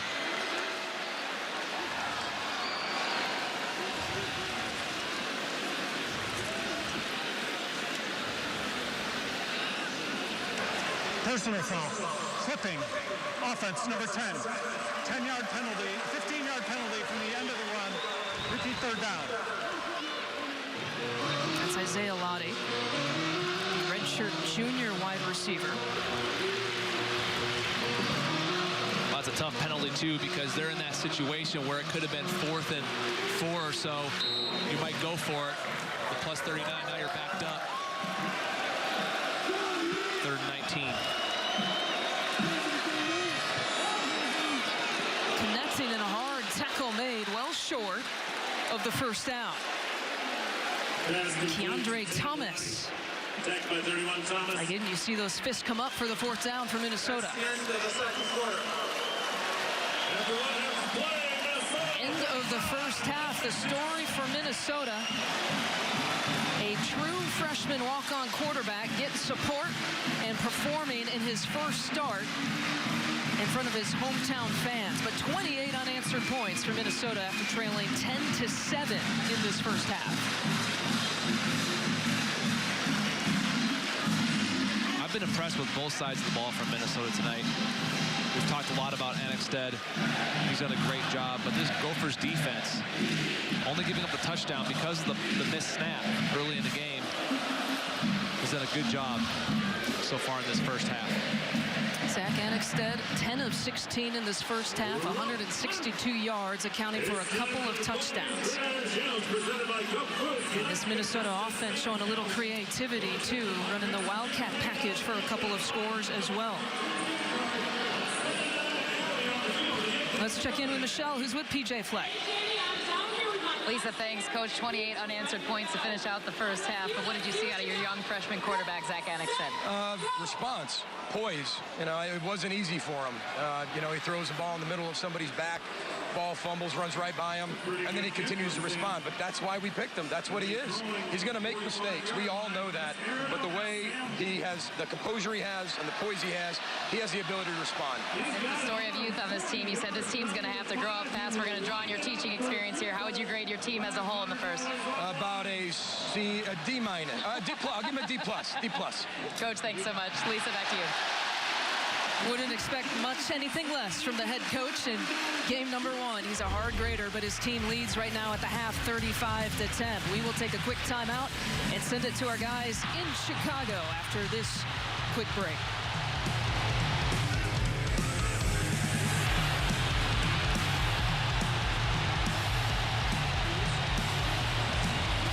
He has any eligibility left, but man, he can sure row the boat for Minnesota. That is one giant oar. It is. Don't mess with that oar, and don't mess with Goldie. Halftime here, Zach Annexstead looking to go back to work. Of course, they deferred in the first half, so Minnesota will receive here to start the second.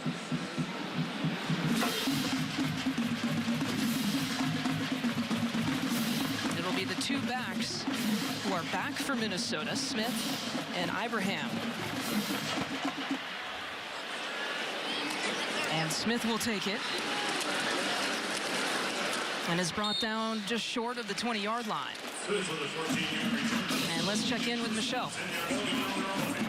Lisa, before the break, we heard P.J. Fleck grade his team at D+. I asked the same question to Doug Martin on New Mexico State side. He said, well, an improvement from last week. His biggest complaint defensively was just missing on some tackles. Offensively, he said, we need to catch some balls. He actually really likes the play of his quarterback, Matt Romero, right now. But overall, his biggest message was to get out and compete for the next 30 minutes. He wants to see more of an edge and a chip on their shoulder with his team. Well, 190 total yards for New Mexico State in this game. And that surpassed the game against Wyoming, where they only finished with 135 yards total of offense. Zach Annexstead looking to air it out on his first pass play here in the second half, but getting hit hard. Yeah, he took a shot there from Terrell Hanks off the edge. It's good to see him pop back up. Shows his toughness. Hanks, one of the senior leaders on this defense.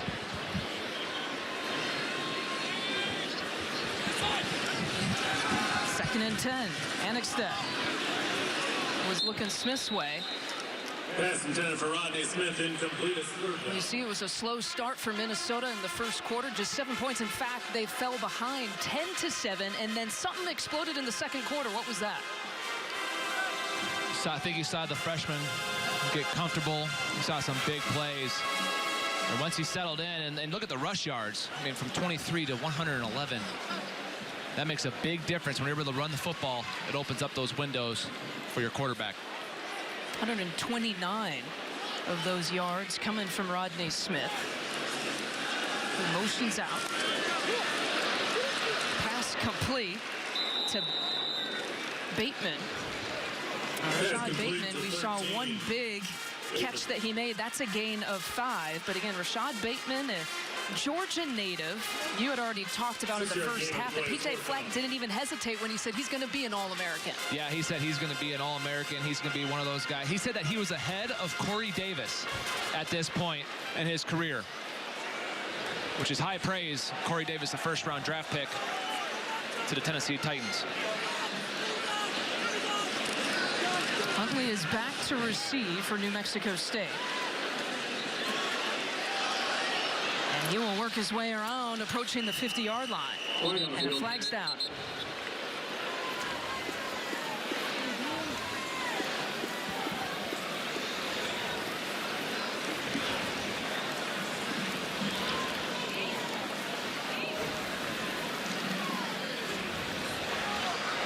Illegal formations, 5 men in the backfield. Kicking team, 5-yard penalty to the end of the return, first down. And again, a penalty situation, awfully different for Minnesota. A lot of youth, a lot of inexperience.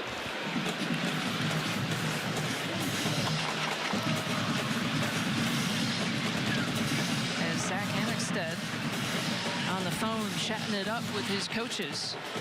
Kurt Shiraka, your offensive coordinator for Minnesota.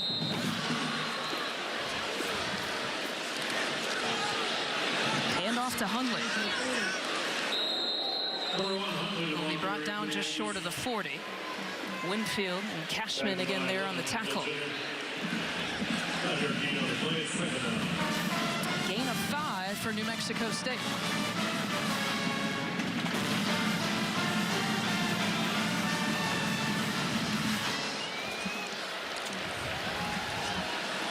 And Romero. Pass broken up. Terrell Smith was there. Pass intended for Drew Dan.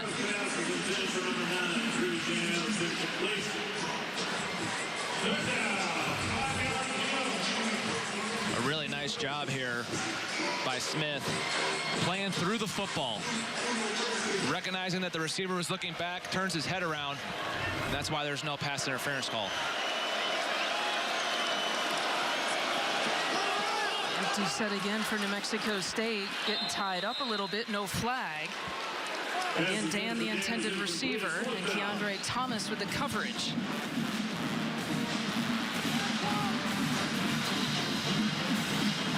Doug Martin, his team playing on last Saturday against Wyoming, had to turn around and be prepared to play in this game on the road just a few days later. He said that he had to prepare for Minnesota, and his coaching staff really had to prepare for this quick turnaround really in the summer. And one of the advantages of having a quick turnaround here early in the regular season. It's blocked. The chase is on, and the scoop. A big play on special teams. I believe that was Sam Renner, the D lineman from Maple Grove, Minnesota. Close to where I grew up, Lisa. Mentioned earlier how much they love this kid. They just let him go. You leave too early, you have a free shot. But what's amazing is that P.J. Fleck was emphasizing to his punt return unit. It's our All-State Mayhem moment. The block from Renner. And the recovery from Coughlin. P.J. Fleck was harping on the details that if you block a punt to scoop and score, there's no reason to jump on the ball because you get it anyway. And so, nice job by Coughlin, listening to his head coach. It's about the little details a lot of time on those walkthroughs the day before a game. Now it's a question if Minnesota can take advantage. Ibrahim in the backfield this time for the Gophers.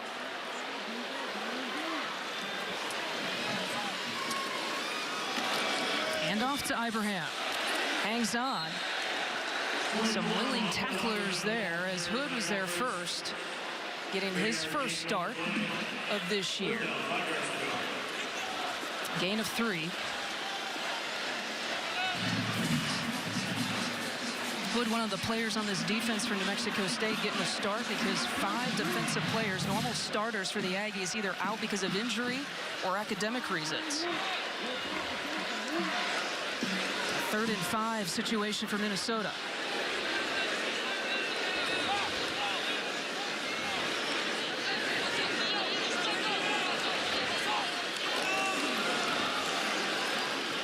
An ankle tackle from Shane Jackson. Brings up 4th down. What do you do? I think you got to kick the field goal. But what do? You agree with that? Yeah, I do. You got a big lead. You're up 35-10.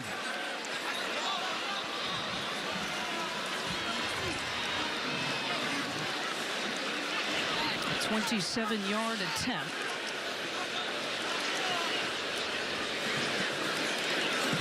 The most accurate kicker in Minnesota football history.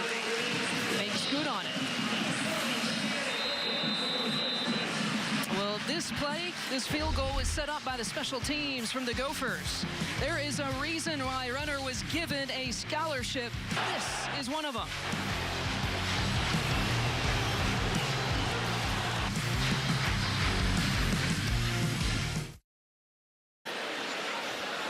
You say one thing about P.J. Fleck, he loves what he does, and he loves his players. Talking to his 2 tight ends there, going into the break. A little tough love, and then I love you guys right after that. Well, you can see the teacher in him. Whenever you're around him, you can just always see him trying to educate his players. You see his passion. He loves what he does, and he believes in what he does. Year 2 of Row the Boat here in Minneapolis. Orchestrated, of course, one of the best turnarounds when he was the head coach at Western Michigan. And he's got a tough test ahead of him this year. Doesn't know what to expect. Again, 53% of the roster freshmen. But his Golden Gophers in his youth have responded after trailing 10-7. You saw it. They had quite a second quarter to put themselves in a position of where they're at right now. He has to be happy with this young talent on offense, not only Annexstad, but to have Ottman, Bell, Bateman, Douglas all make an impact at wideout. That's Romero connecting with O.J. Clark. And Thomas and Chenault there on the tackle.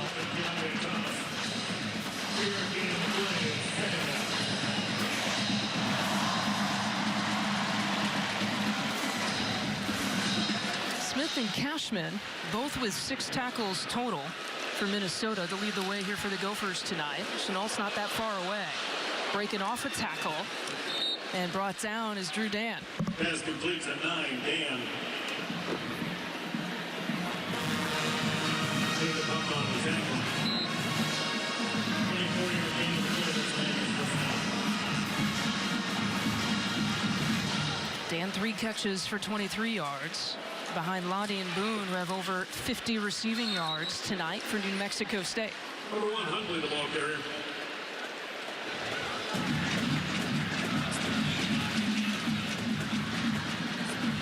Loss of 1 on the carry by Jason Huntley. Run defense was a problem a year ago for the Gophers. They wanted to get better at that. Only 51 yards allowed on the ground today. Here's Romero again looking to create. Romero's the ball carrier. Royal Silver with the tackle. Tuesday, Troy Johnson and Jenny Dell are back for another season of Campus Eats as they show you some of the best brunch spots around the Big Ten. Catch an all-new Campus Eats Tuesday at 7:30 Eastern right here on BTN. One of my favorite shows to watch after, of course, I've had my lunch or my dinner. Pass is complete for a first down, an Aggie first down. Jonathan Boone gets it. Nice job there by Matt Romero, staying in the pocket, staying with it. Good timing on the throw there to Boone. A gain of 12. Romero pretty confident in going Boone's way, Dan's way, and O.J. Clark's way.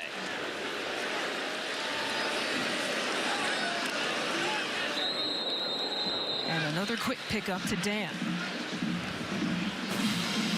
I think if you're New Mexico State, you're encouraged by what you've seen out of Matt Romero in Game 2 versus Game 1.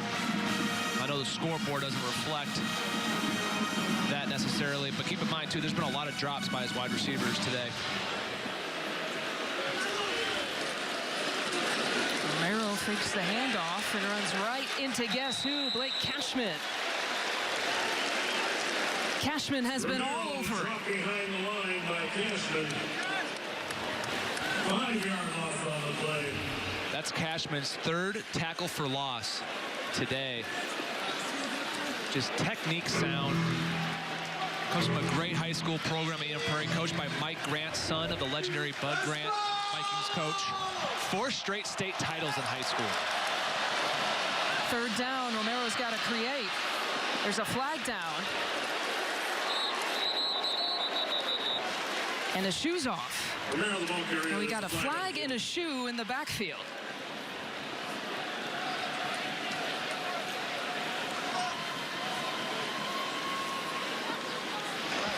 Holding, offense, number 78. 10-yard penalty, 3rd down.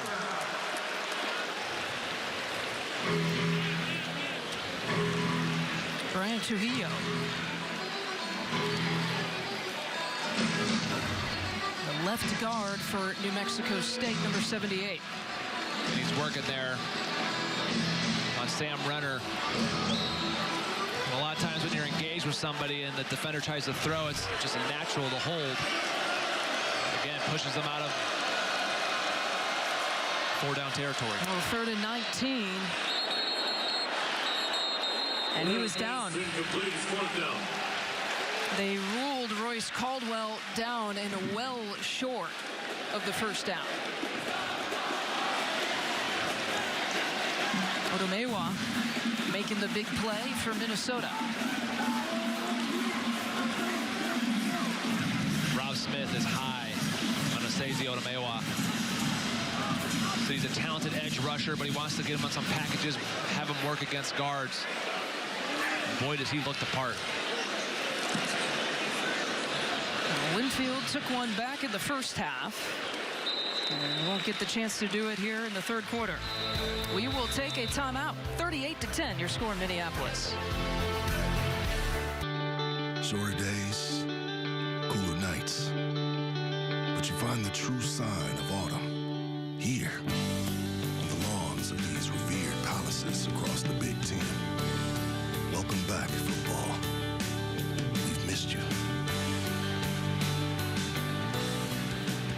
Welcome back indeed. And it's nice to have you on our first game, on our first night here on the network. Minnesota, New Mexico State. James Laurinaitis, Michelle McMahon, Lisa Byington with you. We got plenty of football to talk about even tomorrow. Michigan State opens up, and then a full slate on Saturday. Minnesota wearing the white jerseys. The white road jerseys here tonight. New Mexico State in the black jerseys. There's all kinds of action going on when you look at the preseason AP poll and you see that some of the matchups in the games we have going on. Which one are you excited to see? Well, there's two, Lisa. I'm really excited to see Washington and Auburn. I believe the Pac-12 needs this game. They need Washington from a national perspective to get some respect. And also Michigan, Notre Dame. You got two programs there, not only the rivalry, but just it sets your tone for the entire season if you got the gate with a big win. Michigan's big question is the quarterback situation and how effective can transfer Shea Patterson be? And what a game to open up with. And facing the Fighting Irish, they're spinning out of some trouble is Rodney Smith. If there's anyone who can adjust to a style and a quarterback, you feel, though, it's Jim Harbaugh who can do that. Yeah, a lot of people have been talking about Shea Patterson and just how is he going to adjust and help Michigan. And I think really it's about Harbaugh adjusting. And I've got a good example for you. When I played against him when I was with the Rams and he was at the 49ers, we were part of the game where Alex Smith got knocked out. And then Colin Kaepernick came in. And they changed from a heavy two-back offense to more of a pistol, spread it out a little bit, and they run the same concepts out of a little different personnel, and they cater to what Colin Kaepernick did. Well, I think he'll do the similar things with Shea Patterson. Looking deep to Johnson there on that attempt. Quarterback situation, we're looking at one here, Zach Anixted. Trying to go deep on a third down opportunity here from Minnesota will bring up fourth down. Zach's been slightly off in the second half. The timing and the rhythm on the deep balls hasn't been exact. He's missed a couple.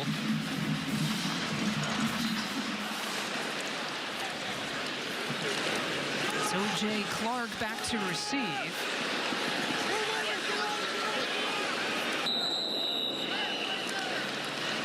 And right around the 43-yard line. 6 minutes to play here in the third quarter. Minnesota still leading comfortably. Up on the season for P.J. Fleck and this Minnesota football program has become a little bit of a recent tradition for the Gophers. Their first game coming on a Thursday night under the lights, and our first game here on BTN. Romero, that time going deep. An incomplete intended receiver was Drew Dan. Let's check in our Chicago studios one more time. Lisa, updating you on Northwestern and Purdue. The Wildcats punch it in from the 1-yard line. TJ Green with the quarterback sneak. 24-14, but Purdue on the move. And with Clayton Thorson starting in that game, James Laurinaitis here, you like Northwestern's chances behind Thorson's arm. I do. I really like Thorson. I love the job that Pat Fitzgerald does there year in, year out. And I just felt that with Thorson, you have an NFL caliber quarterback. If they could get production at the tailback position with Justin Jackson, I think a very underrated running back for his career. Not too many people know outside the Big Ten of his production of 4 straight 1,000-yard seasons. But if they can find a replacement for him, you have a chance anytime you have a quarterback like Thorson. On 3rd and 10, Romero forced to throw, and it was right on target for Holbrook, who couldn't bring it down. Pass is incomplete, but that hit him right at the numbers. Yeah, nice throw by Romero, and drops. Drops are hurting New Mexico State's offense, and there have been 5 or 6 of these today. Great timing. He was open.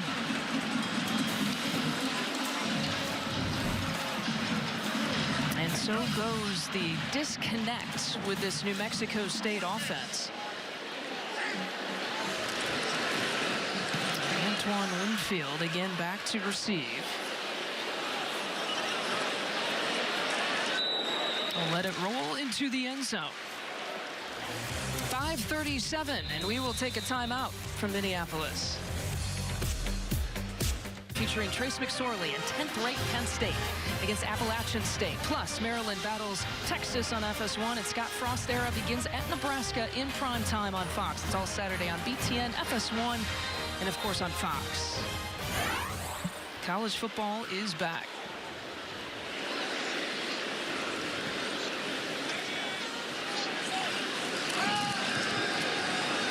Stick back to work for Minnesota. Gets flushed out and throws it away. Isn't it fitting that the Scott Frost era would debut at Nebraska in prime time under the lights with everybody watching? It's very fitting with all the hype surrounding Scott Frost, and well-deserved hype. It is fitting that it'd be on prime time, and I'm excited to see what he does there in Lincoln. I believe that they have talent to be competitive in the West this year, and knowing his history in recruiting, I think it's going to be a year or two. You're going to see Nebraska, Wisconsin competing year in, year out in the West. Handoff to Ibrahim. And the tackle is made by Hood. Of course, Adrian Martinez is the big story, getting the start as a freshman for Nebraska. JT Daniels, by the way, at USC, also getting the start. So freshmen are the story, but first-year starting quarterbacks here in this conference, a big story. Absolutely, and we've talked about Shea Patterson, but you have Dwayne Haskins at Ohio State. You have Art Sitkowski, who is Zach Annexstad's teammate at IMG, getting the start at Rutgers as a true freshman. And then, as you mentioned, Adrian Martinez for Scott Frost. Exciting times at some big programs. Talk about Michigan, Ohio State, Nebraska. Those are big programs, first-time starters. Annexstad on 3rd and 8. And connects with Johnson right at the first down marker. Tackles made by Shane Jackson. And it'll be a first down for Minnesota. Well, if you're unfamiliar with Annexstad's story, you mentioned he's an IMG product. He did have to beat out Sitkowski, but he had to beat him out really kind of mid-season. The second true freshman walk-on to start a season opener for a Power 5 team. You got to go back to Baker Mayfield in 2013. That worked out well for Baker Mayfield, not so well for Texas Tech.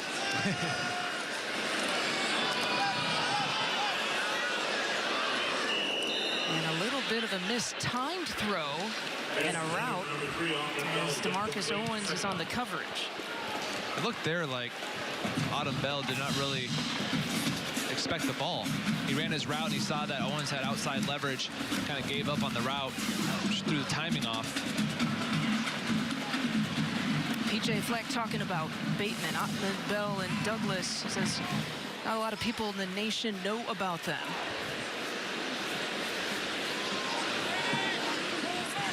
Getting the pattern, the chemistry, the connection.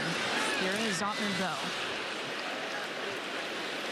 with the connection. They were so excited, actually, to see Chris Ottman Bell play last year. I mean, Fleck had raved about him, had the best training camp out of anyone going into 2017. Then he got a foot injury, so he had a redshirt last season. And Louis Falamasino is the player who is down for New Mexico State. If you're an Aggie fan, you don't want to see that. You're already without Javon Ferguson, who had 15 tackles last Saturday against Wyoming. And as they tend to him, we will step aside for a moment.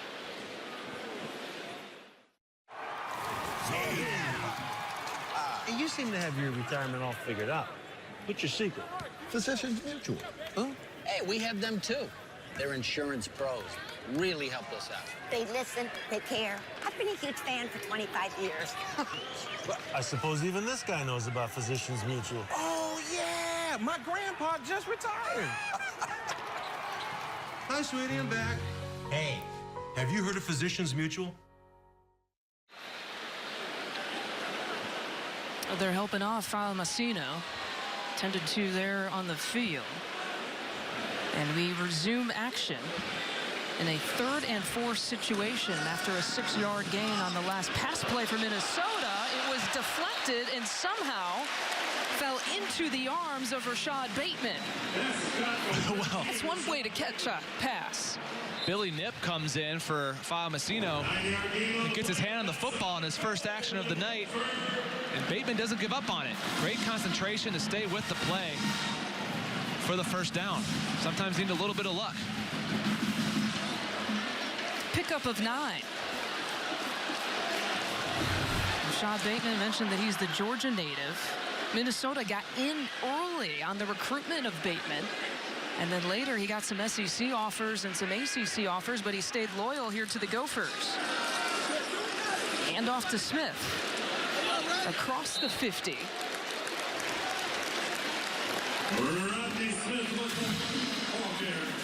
And Rodney Smith's had a great night. Up over 100 yards. The Gophers are 9-1. But Rodney Smith goes over 100 yards. He had that in the first half. He did. He has 147 now on 21 carries, averaging 7 yards a pop. Added 9 on that play. Smith again. Why not? Chew up some clock and feed your meal ticket. That's exactly what Minnesota has been doing. Yeah, and as I mentioned, anytime you get Rodney Smith the ball and he's productive, the Gophers win football games. So if you're a Gopher fan, you're excited to see this. You're excited to see him healthy, his vision, how hard he's running the football. Because when he's successful, your team is successful. And the more that he can be effective, it's going to open up things for Zach Annexstad throughout the whole season. What did Kirk Shiraka tell us, the offensive coordinator? He said he fixes things. He fixes things for him. Isn't that something for a player who you know is going to touch the ball several times in a game? Annexstad trying to air it out. Johnson lost his footing a little bit. Crowd thought there was a little bit of contact.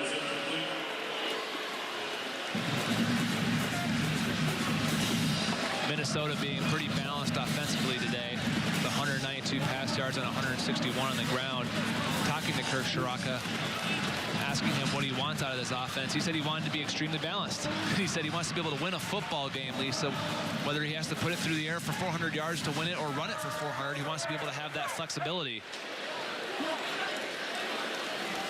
2nd and 10. To Smith. No. It's Annexstad who keeps it.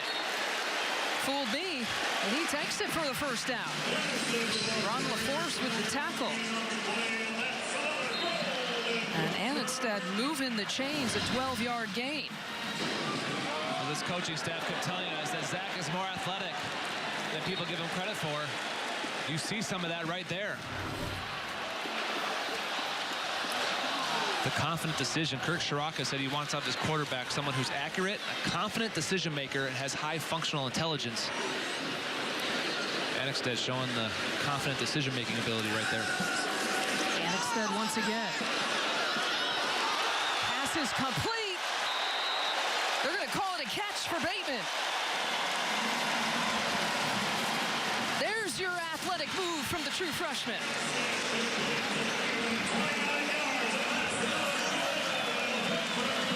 Minnesota trying to go fast so that they don't review this. Not fast enough. It was a completed catch and out of they tried. 1 yard line. The play is under further review.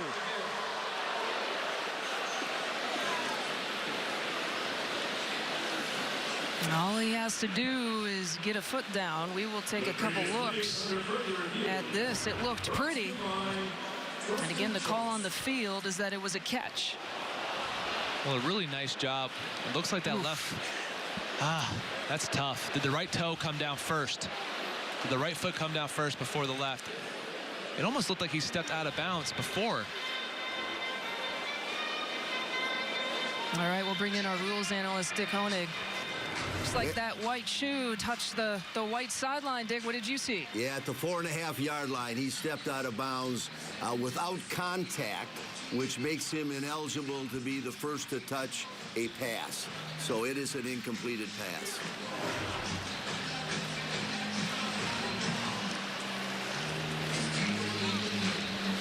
Oh, there he is, his right foot, as Dick Honig was saying. Nice job, though, by Bateman adjusting to the football. The ball was underthrown. His ability to recognize that shows his athleticism. Now, yeah, the call, Tom Stapleton has made his decision. After review, the runner had stepped out of bounds and did not reestablish himself.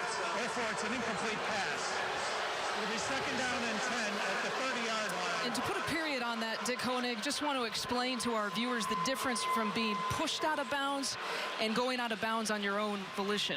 Yeah, when there is contact on a receiver, his momentum takes him out of bounds. It is ignored as long as he comes back, as Tom Stapleton said, and reestablished himself back in. But we don't think there was contact on that play. Dick Honig, our rules analyst. Thank you, Dick. Handoff this time to Smith. No gain. Roy Lopez on the tackle. Well, still, even though it didn't count officially, it was kind of impressive to watch Bateman go to work. Yeah, it looked pretty. See his athleticism and his ability to come back to the football. That's not easy when you're running on the field to twist your body like that, trying to get your toes down. Loss of 2 brings up a 3rd and 12.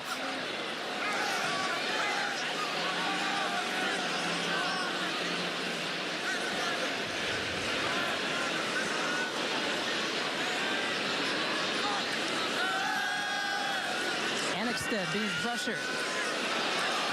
Connects with Smith. Breaks 1 tackle, breaks a couple across the 15.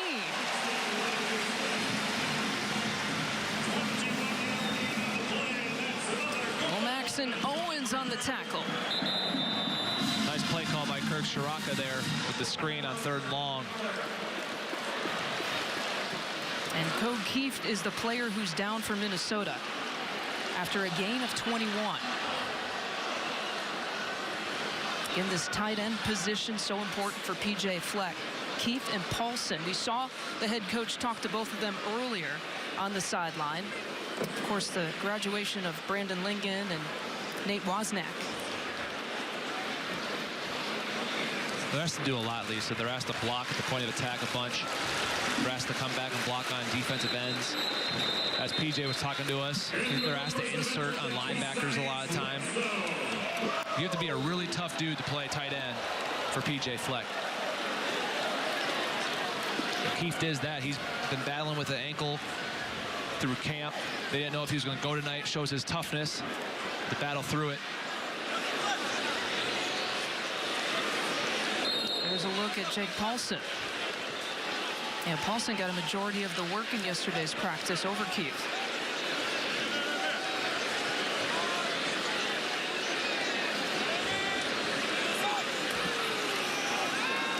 Annexted to throw. To the back of the end zone, was intended for Bateman. And Buford Jr. on the coverage. End of the quarter. We've got a 4th to play. Let's go, PJ.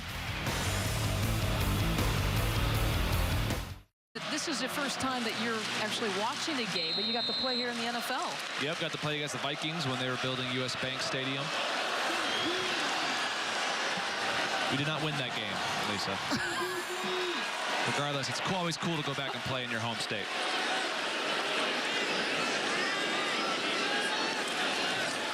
Handoff to Smith. Bounces off the pack. And flirting with the 5-yard line. Tackle made by Donovan King. James Laurinaitis, we showed you the Wayzata High School native, just 30 minutes away from here. Gain of 5 yards here for Rodney Smith. Laurinaitis family watching tonight? Oh yeah, definitely watching it. It's pretty cool that your first game of the season is back in your home state and you're watching some of the kids like Thomas Barber. They were really young back when I was in high school. Annexted trying to hunt down another touchdown. And the play is made by DeMarcus Owens. Nicely done. Intended for Tyler Johnson. That'll bring up 4th down and another opportunity here for Emmett Carpenter.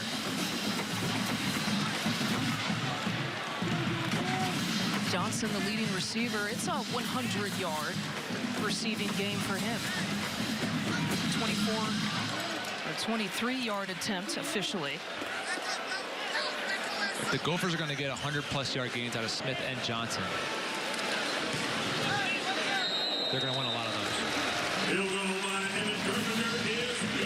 And Carpenter has been solid. So has PJ Fleck's team, regardless of how he grades them.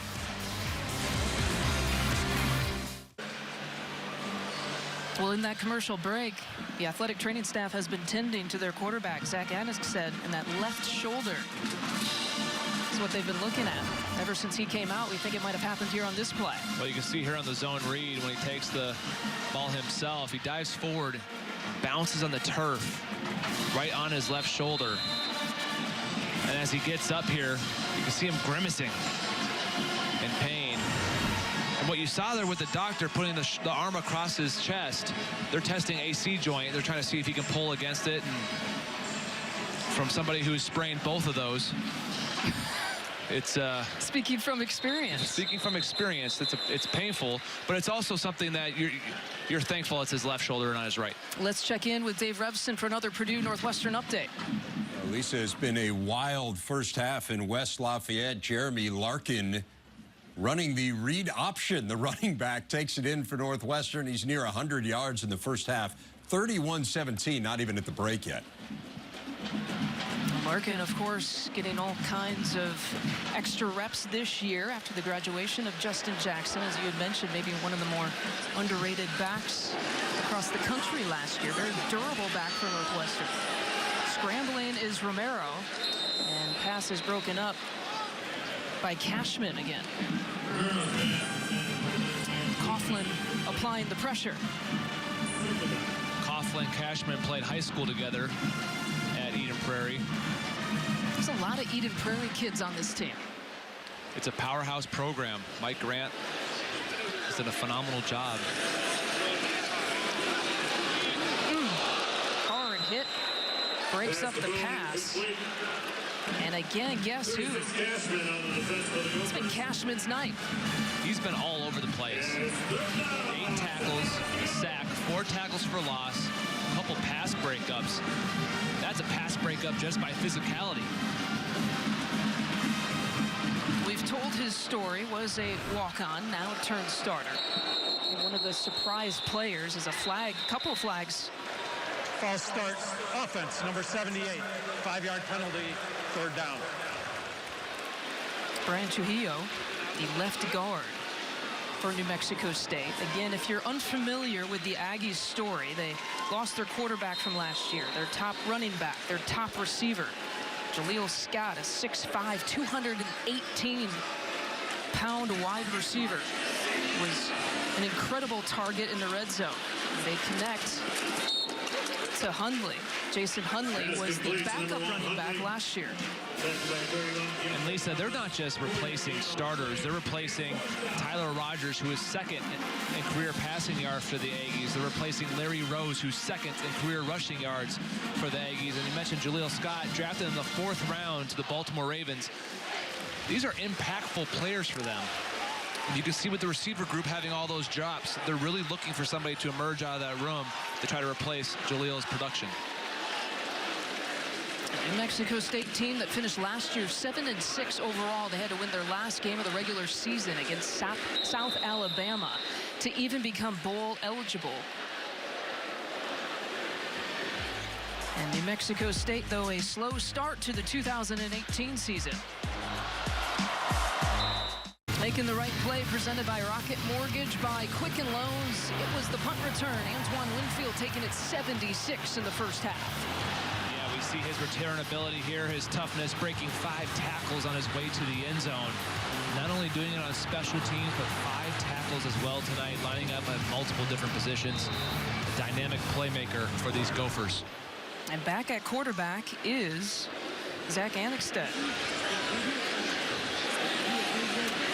after we saw the athletic training staff tending to his shoulder and his left arm. Pass is complete to Rashad Bateman. Are you surprised to see Annexstad back out there? I am, Lisa. If your young quarterback, is grimacing and has even if it's a deep shoulder bruise, you'd think, especially with the game out of hand, to put Tanner Morgan in and see what he has under the lights. Ibrahim takes the handoff. So right now we see Rodney Smith out of the game, maybe temporarily. Sitting at 153 yards, by the way, for Smith. That's a gain of 5 for Ibrahim. And now Minnesota working the clock a little bit. Hanks and Hood with the tackle. That was a really nice job by Terrell Hanks of filling that gap there. They ran that insert play with Paulson. He saw it and he shot it. Very physical tackle on Ibrahim.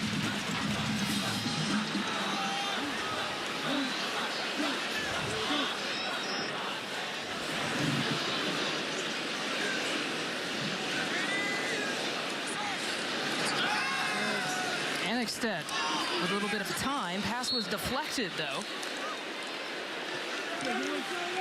He knew right where he was going. Solbeck with the deflection. And you see him there. He keeps grabbing his left shoulder. Yeah. And you wonder maybe, is it shoulder? Is it pack? The only reason why you think that it's a shoulder is that it happened on the impact. His arm didn't get bent backwards where you would think it'd be a muscular thing. But if your quarterback is out there, just my thinking, grimacing as he throws, maybe it's time to put him on the sidelines when you're up 41-10 and put an ice bag on it. Well, shining in his debut. Over 200 passing yards, a couple of touchdowns. So far, no interceptions for Zach Annexstad. And a timeout for Minnesota as they'll chat about it.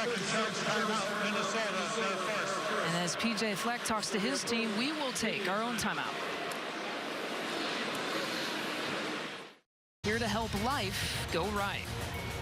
A 3rd and 9 situation. PJ Fleck in Minnesota wanted to talk about it. As their starting quarterback, Annexstad, doesn't look like he's 100%, stays in for this 3rd down play.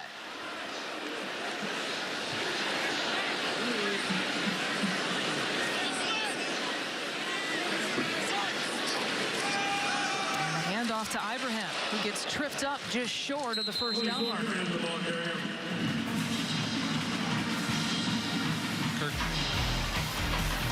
Zach Annexstad staying in this game. Again, we believe that this is the play he got hurt on. And this is why we're surprised that he's still out there. You see him getting evaluated, grimacing. Right there. Trying to cross the body. And then we saw him grimacing and trying to point at his shoulder. He made a few throws on this drive. Well, he stays in a 4th and 2 situation. Second charge for Minnesota. And it is a 2nd timeout here for Minnesota. Would you expect this to be the last series for Zach Annexstad? I would. I would expect this to be the last series. I just don't see the point. It's a backup Tanner Morgan, another redshirt freshman. Zach Annexstad making his debut as a true freshman walk-on starter, and this is what he's done today. I thought he's been really good on his rhythm throws, on the slants. He's been good on some deep comebacks. They're avoiding the pressure, falling back, hitting Johnson, letting him run after the catch. He's done a really good job. 16 of 32, 220, and a pair of touchdowns. I think you've seen enough out of him that if there was any chance that he has some soreness, take him out. Unless they're desperate to see what he can do in a 4th and 2 situation. Now, there's no substitute for game experience, especially when you got a true freshman running the offense.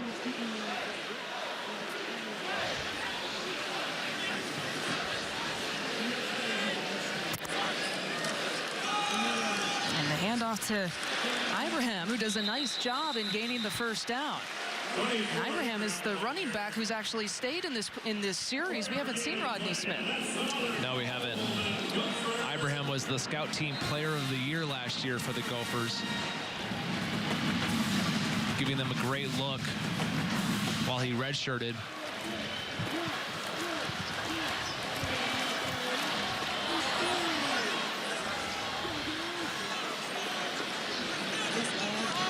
You see the difference in the run game between these two teams tonight. Annexstad dropping back to pass, will float it to the corner to find his other freshman companion. Incomplete, intended for Demetrius Douglas. Just a little too long there on the deep ball. And Jackson was the one that gave him a shot. He was after him. And that's why I'm surprised he's still in the ball game. You can see him holding his arm, bending it there a little bit after he got the hit.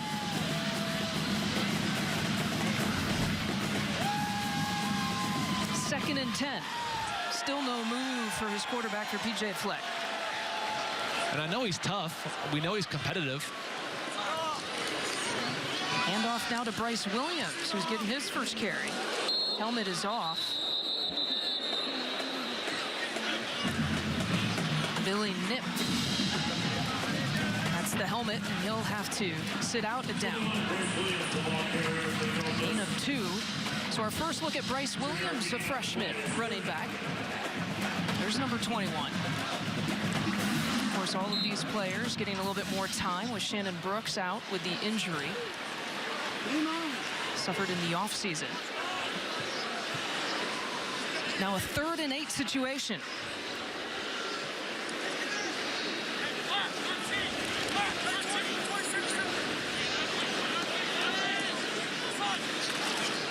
Annexstad the handoff. Williams fighting for it, won't get it. 21 Williams, the ball carrier. Ibekwe with the tackle.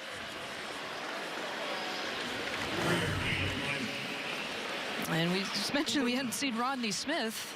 This might be why. Limping on the sideline for Minnesota. That's not what you want to see. Your star running back and your starting quarterback hobbling a little bit.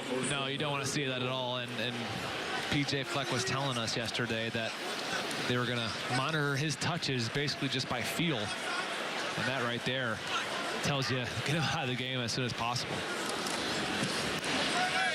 40-yard attempt for Carpenter. And it is no good. And we will take a break. Minnesota still leading. Get Jerry and Howard in there early to start the weekend.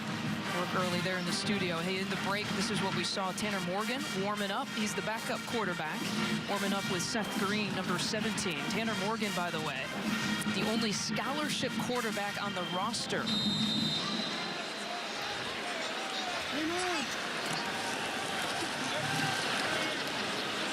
And New Mexico State in this offense will go back to work.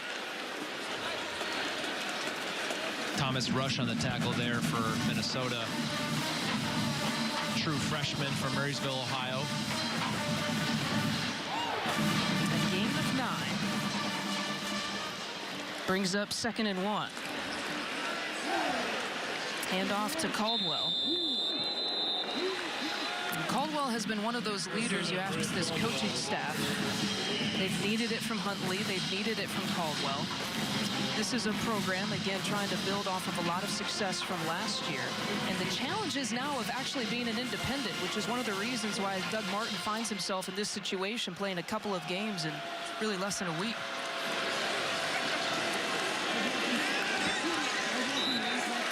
Pass is broken up by Keandre Thomas. And a flag on the play. Intended for 9 again. There's a flag on the field. I think they're going to get Thomas for pass interference. Seemed to be a little bit early. Pass interference, defense number 31. Ball will be placed at the spot of the foul, automatic first down.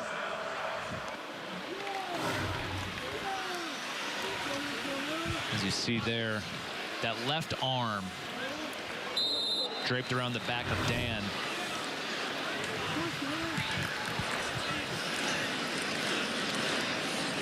Romero again.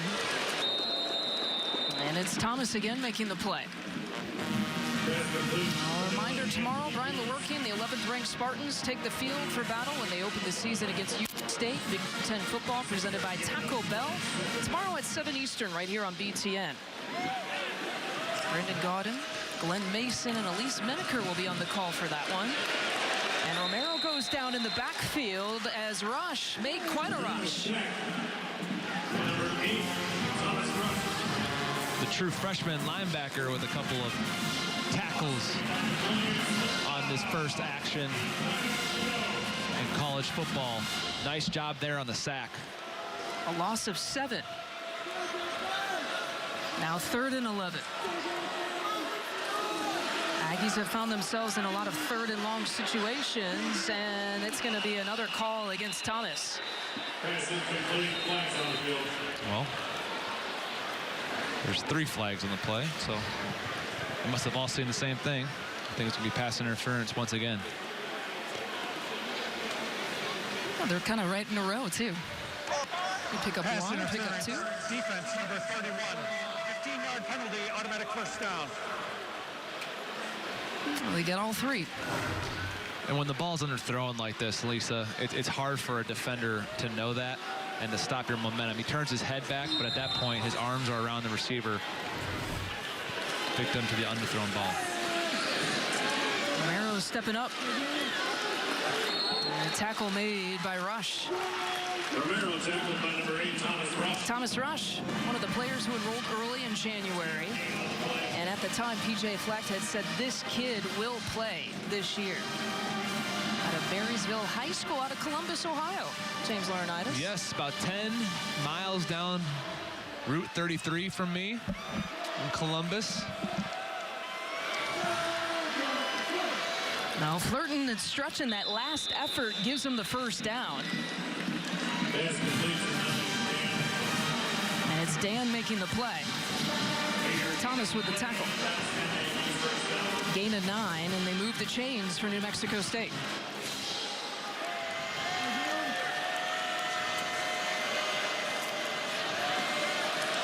Romero with plenty of time. Going deep, incomplete. Pass intended for Huntley. Pass intended for Senator Caldwell was incomplete. Second down.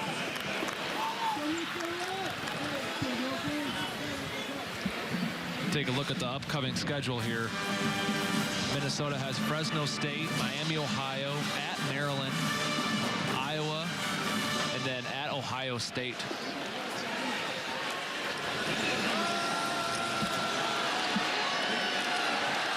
Romero gets taken down, wasted too much time, and it's Julian Huff. Juju making the play. Great effort by Juju Huff. On the blitz, high motor. He blitzes around the edge, gets around big Sage Dockstader, and just hustles. Gets the ankles of Romero.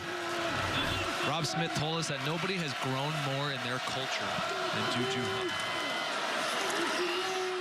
3rd and 16.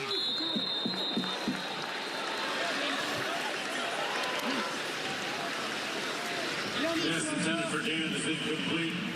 A pass intended for Drew Dan. Coney Durr was there from Minnesota. And here comes 4th down. Culture's so big. You mentioned that word, that C word for Minnesota. Culture's so big for P.J. Fleck in this program.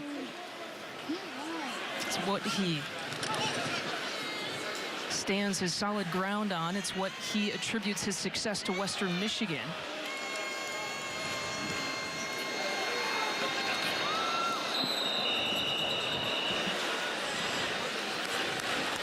And you can say, well, you know, what P.J. Fleck does is he brings the motivational phrases, but he also brings the explanation behind the motivational phrases. It's not just row the boat. It's not just race to maturity. He now has the experience and the results to kind of back it up that this sort of mentality works. And he's been consistent. You look at the race to maturity, his latest motivational philosophy. It's something that he brought at Western Michigan. When they were young, they were playing almost 20 freshmen that year. As Tanner Morgan now in at quarterback for Minnesota. Hands off to Ibrahim. Ibrahim, a big gain across midfield. Ibrahim still going. Taken down just inside the 5-yard line.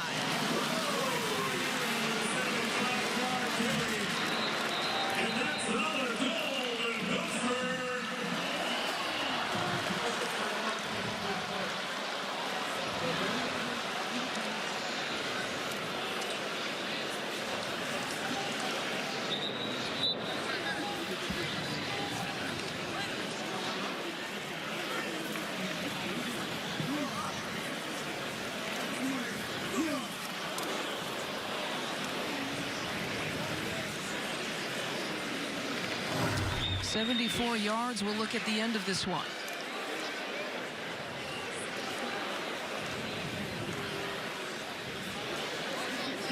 It just looks like his left leg is still on the ground when he gets chopped down.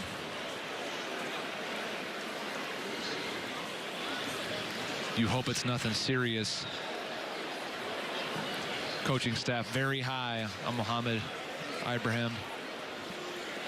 And you can see why on that long run. They said that he leaves nothing in the tank. Like case in point with that run. PJ Fleck, who's over his running back right now, a redshirt freshman, said he's not the biggest, he's not the strongest, but he is tremendous, and especially for our system because he just fits us. And he's still hanging on to the football, isn't he? Yes, he is. You can see PJ Fleck kind of tug at it. Which leads me to believe that maybe there's been some constant preaching about keeping it high and tight. Well, they finally got it away from him. He didn't want to give it up. A nice hand, a well-deserved hand for the redshirt freshman.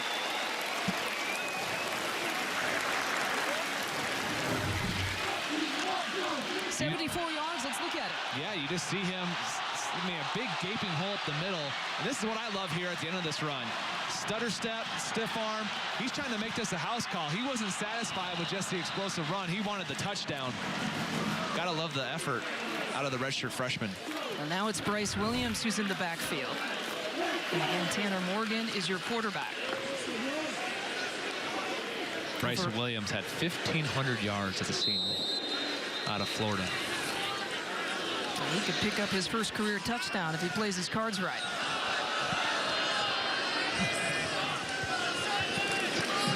Morgan to Williams, battles his way in, stretches in. No call yet, just short. Hood making the stop at the goal line. A gain of 3 brings up second down.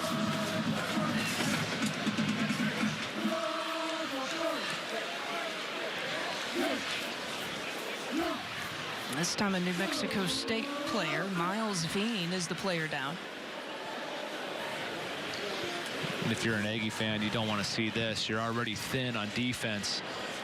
You're without Jasavia Reese. You're without Cedric Wilcox. Without Leon McQuaker, Javon Ferguson, Malik Demby. That's 5 potential starters for New Mexico State. Again, out with injury or academic reasons. As they tend to Veen on the field. The first full Saturday of Big Ten football kicks off with a doubleheader on BTN featuring Trace McSorley. How you normally spell maturity, it's M-A-H, maturity, to play off of Sky U-Ma, of course.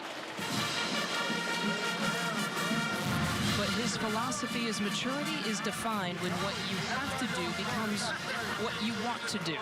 And that's what he has stressed with his very young football team. Is that's the goal. That's where you want to get maturity-wise, and you got to get there faster because we are so young. And like you said, Lisa, he had the same exact motto and same exact situation at Western Michigan, and he felt that it worked. He felt their guys played young, and they continued to mature. So by the time that they were juniors and seniors, they had experience and they were mature and they were able to make plays, and it led to a lot of success for him there. He's hoping the same thing will happen here in Minneapolis. 111 in his first year. There's a flag on that play. We might have a face mask coming.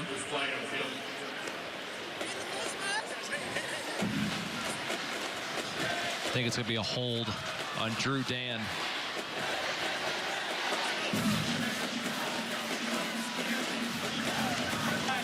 Holding number 9, offense.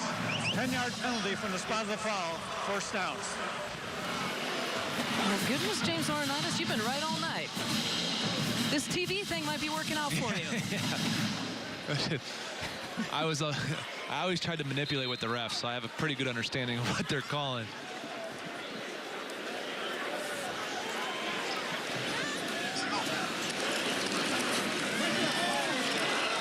So the pressure was coming, passing complete.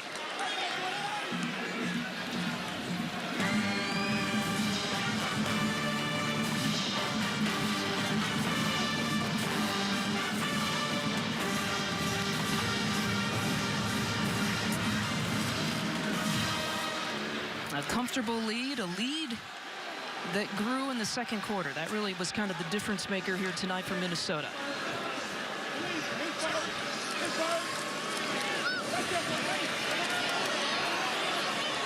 Anixted was important in leading this offense. Rodney Smith, 153 yards on the ground. But how about the night that Tyler Johnson has had? Yeah, he had a very good night. And when you see Tyler Johnson play, he's just a guy that catches the ball well in traffic. He does a good job running after the catch as well. He runs these slant routes like this one where he scored on extremely efficiently. And look at that move there. Once he gets the ball in his hands, anything can happen. He's fun to watch. And you hope for this Gophers team that he and Rodney Smith stay healthy. Injuries have been an issue here at Minnesota because of some of the lack of depth. They weren't able to sustain them really. They weren't able to fight through them as a team. PJ Fleck has said we have depth, we just don't have experience depth. When you talk about Tyler Johnson, he is an experienced guy. They call him actually Coach Tyler, some of the young guys here on this team. How Johnson has tried to coach this team up. Rodney Smith is the same way. One of the leaders and the role models here this year.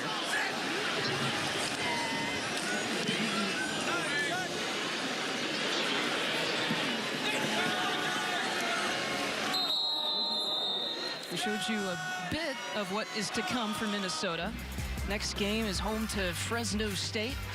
You can catch that one on FS1. They wrap up the non-conference season in Miami, Ohio, and then the first road test at Maryland. And who knows what kind of Maryland team they will face in that Big Ten opener. And that's a big test for them. When you think about going to Maryland, Maryland is a team that really has two quarterbacks that can get it done. Their running back, Ty Johnson, can hit a home run any single time he touches the ball. That'll be a good test for this Gopher team to kind of see where they stand. You know, the interesting thing is the red shirt rule, the new red shirt rule that will come into play for those games that you see there. Bryce Williams again with the carry. Case in point now, I mentioned Shannon Brooks, who's out with an injury, but if his rehab continues to go well, they could theoretically play a Shannon Brooks. So you see the new redshirt rule there. A player could play a maximum of 4 games and still maintain a redshirt. Those 4 games could come at any point during the year. They could come at the beginning of the year, the middle, or the end of the year. And all the Minnesota fans were joking, well, let's put Brooks against Nebraska and against Iowa and that Wisconsin finale. And it makes sense because as someone who's gone through this, who you are as a freshman, Lisa, when you show up on campus, week 1 of training camp, to who you are at the end of the season, that's not the same player. And so it's going to allow these coaches to strategically play guys for depth, for experience throughout the season. Well, Shannon Brooks is involved in some non-contact drills already in practice. We saw him a little bit yesterday. He looks good. And what a 1-2 punch that could be if he could get that again with Rodney Smith before Smith graduates.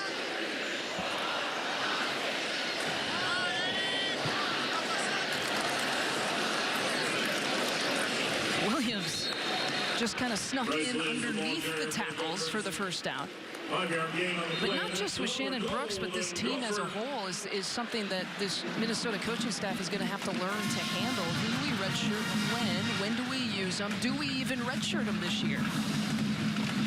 Yeah, I love this new rule because it allows you the strategy that these coaches are going to employ down the stretch to rest guys if they need to without worrying about burning a red shirt.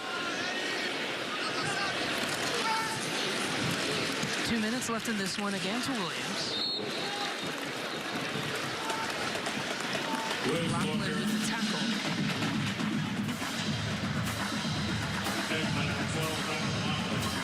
The offensive line for Minnesota has done a really nice job racking up 282 yards on the ground.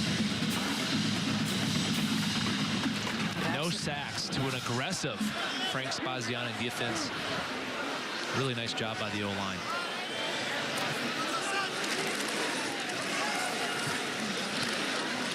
Into Williams is going to salt this one away. I want to remind you, too, coming up, the State Farm post-game show with Dave and Howard and Jerry after this one is complete. It's going to be a long but but fun weekend for those guys. Any final takeaways from this one, James? You have something that you can build on here. I think I'm really encouraged by, and if you're a Golden Gopher fan, you have to be encouraged by the offensive line, by the way your freshman quarterback looked, your young receivers. There's a lot to build on with this youth. And this could be fun to watch as they face stiffer competition. It's one thing to have this youth perform against New Mexico State, but how are they going to perform, as you said, at Maryland on a first true road game against a much more talented roster?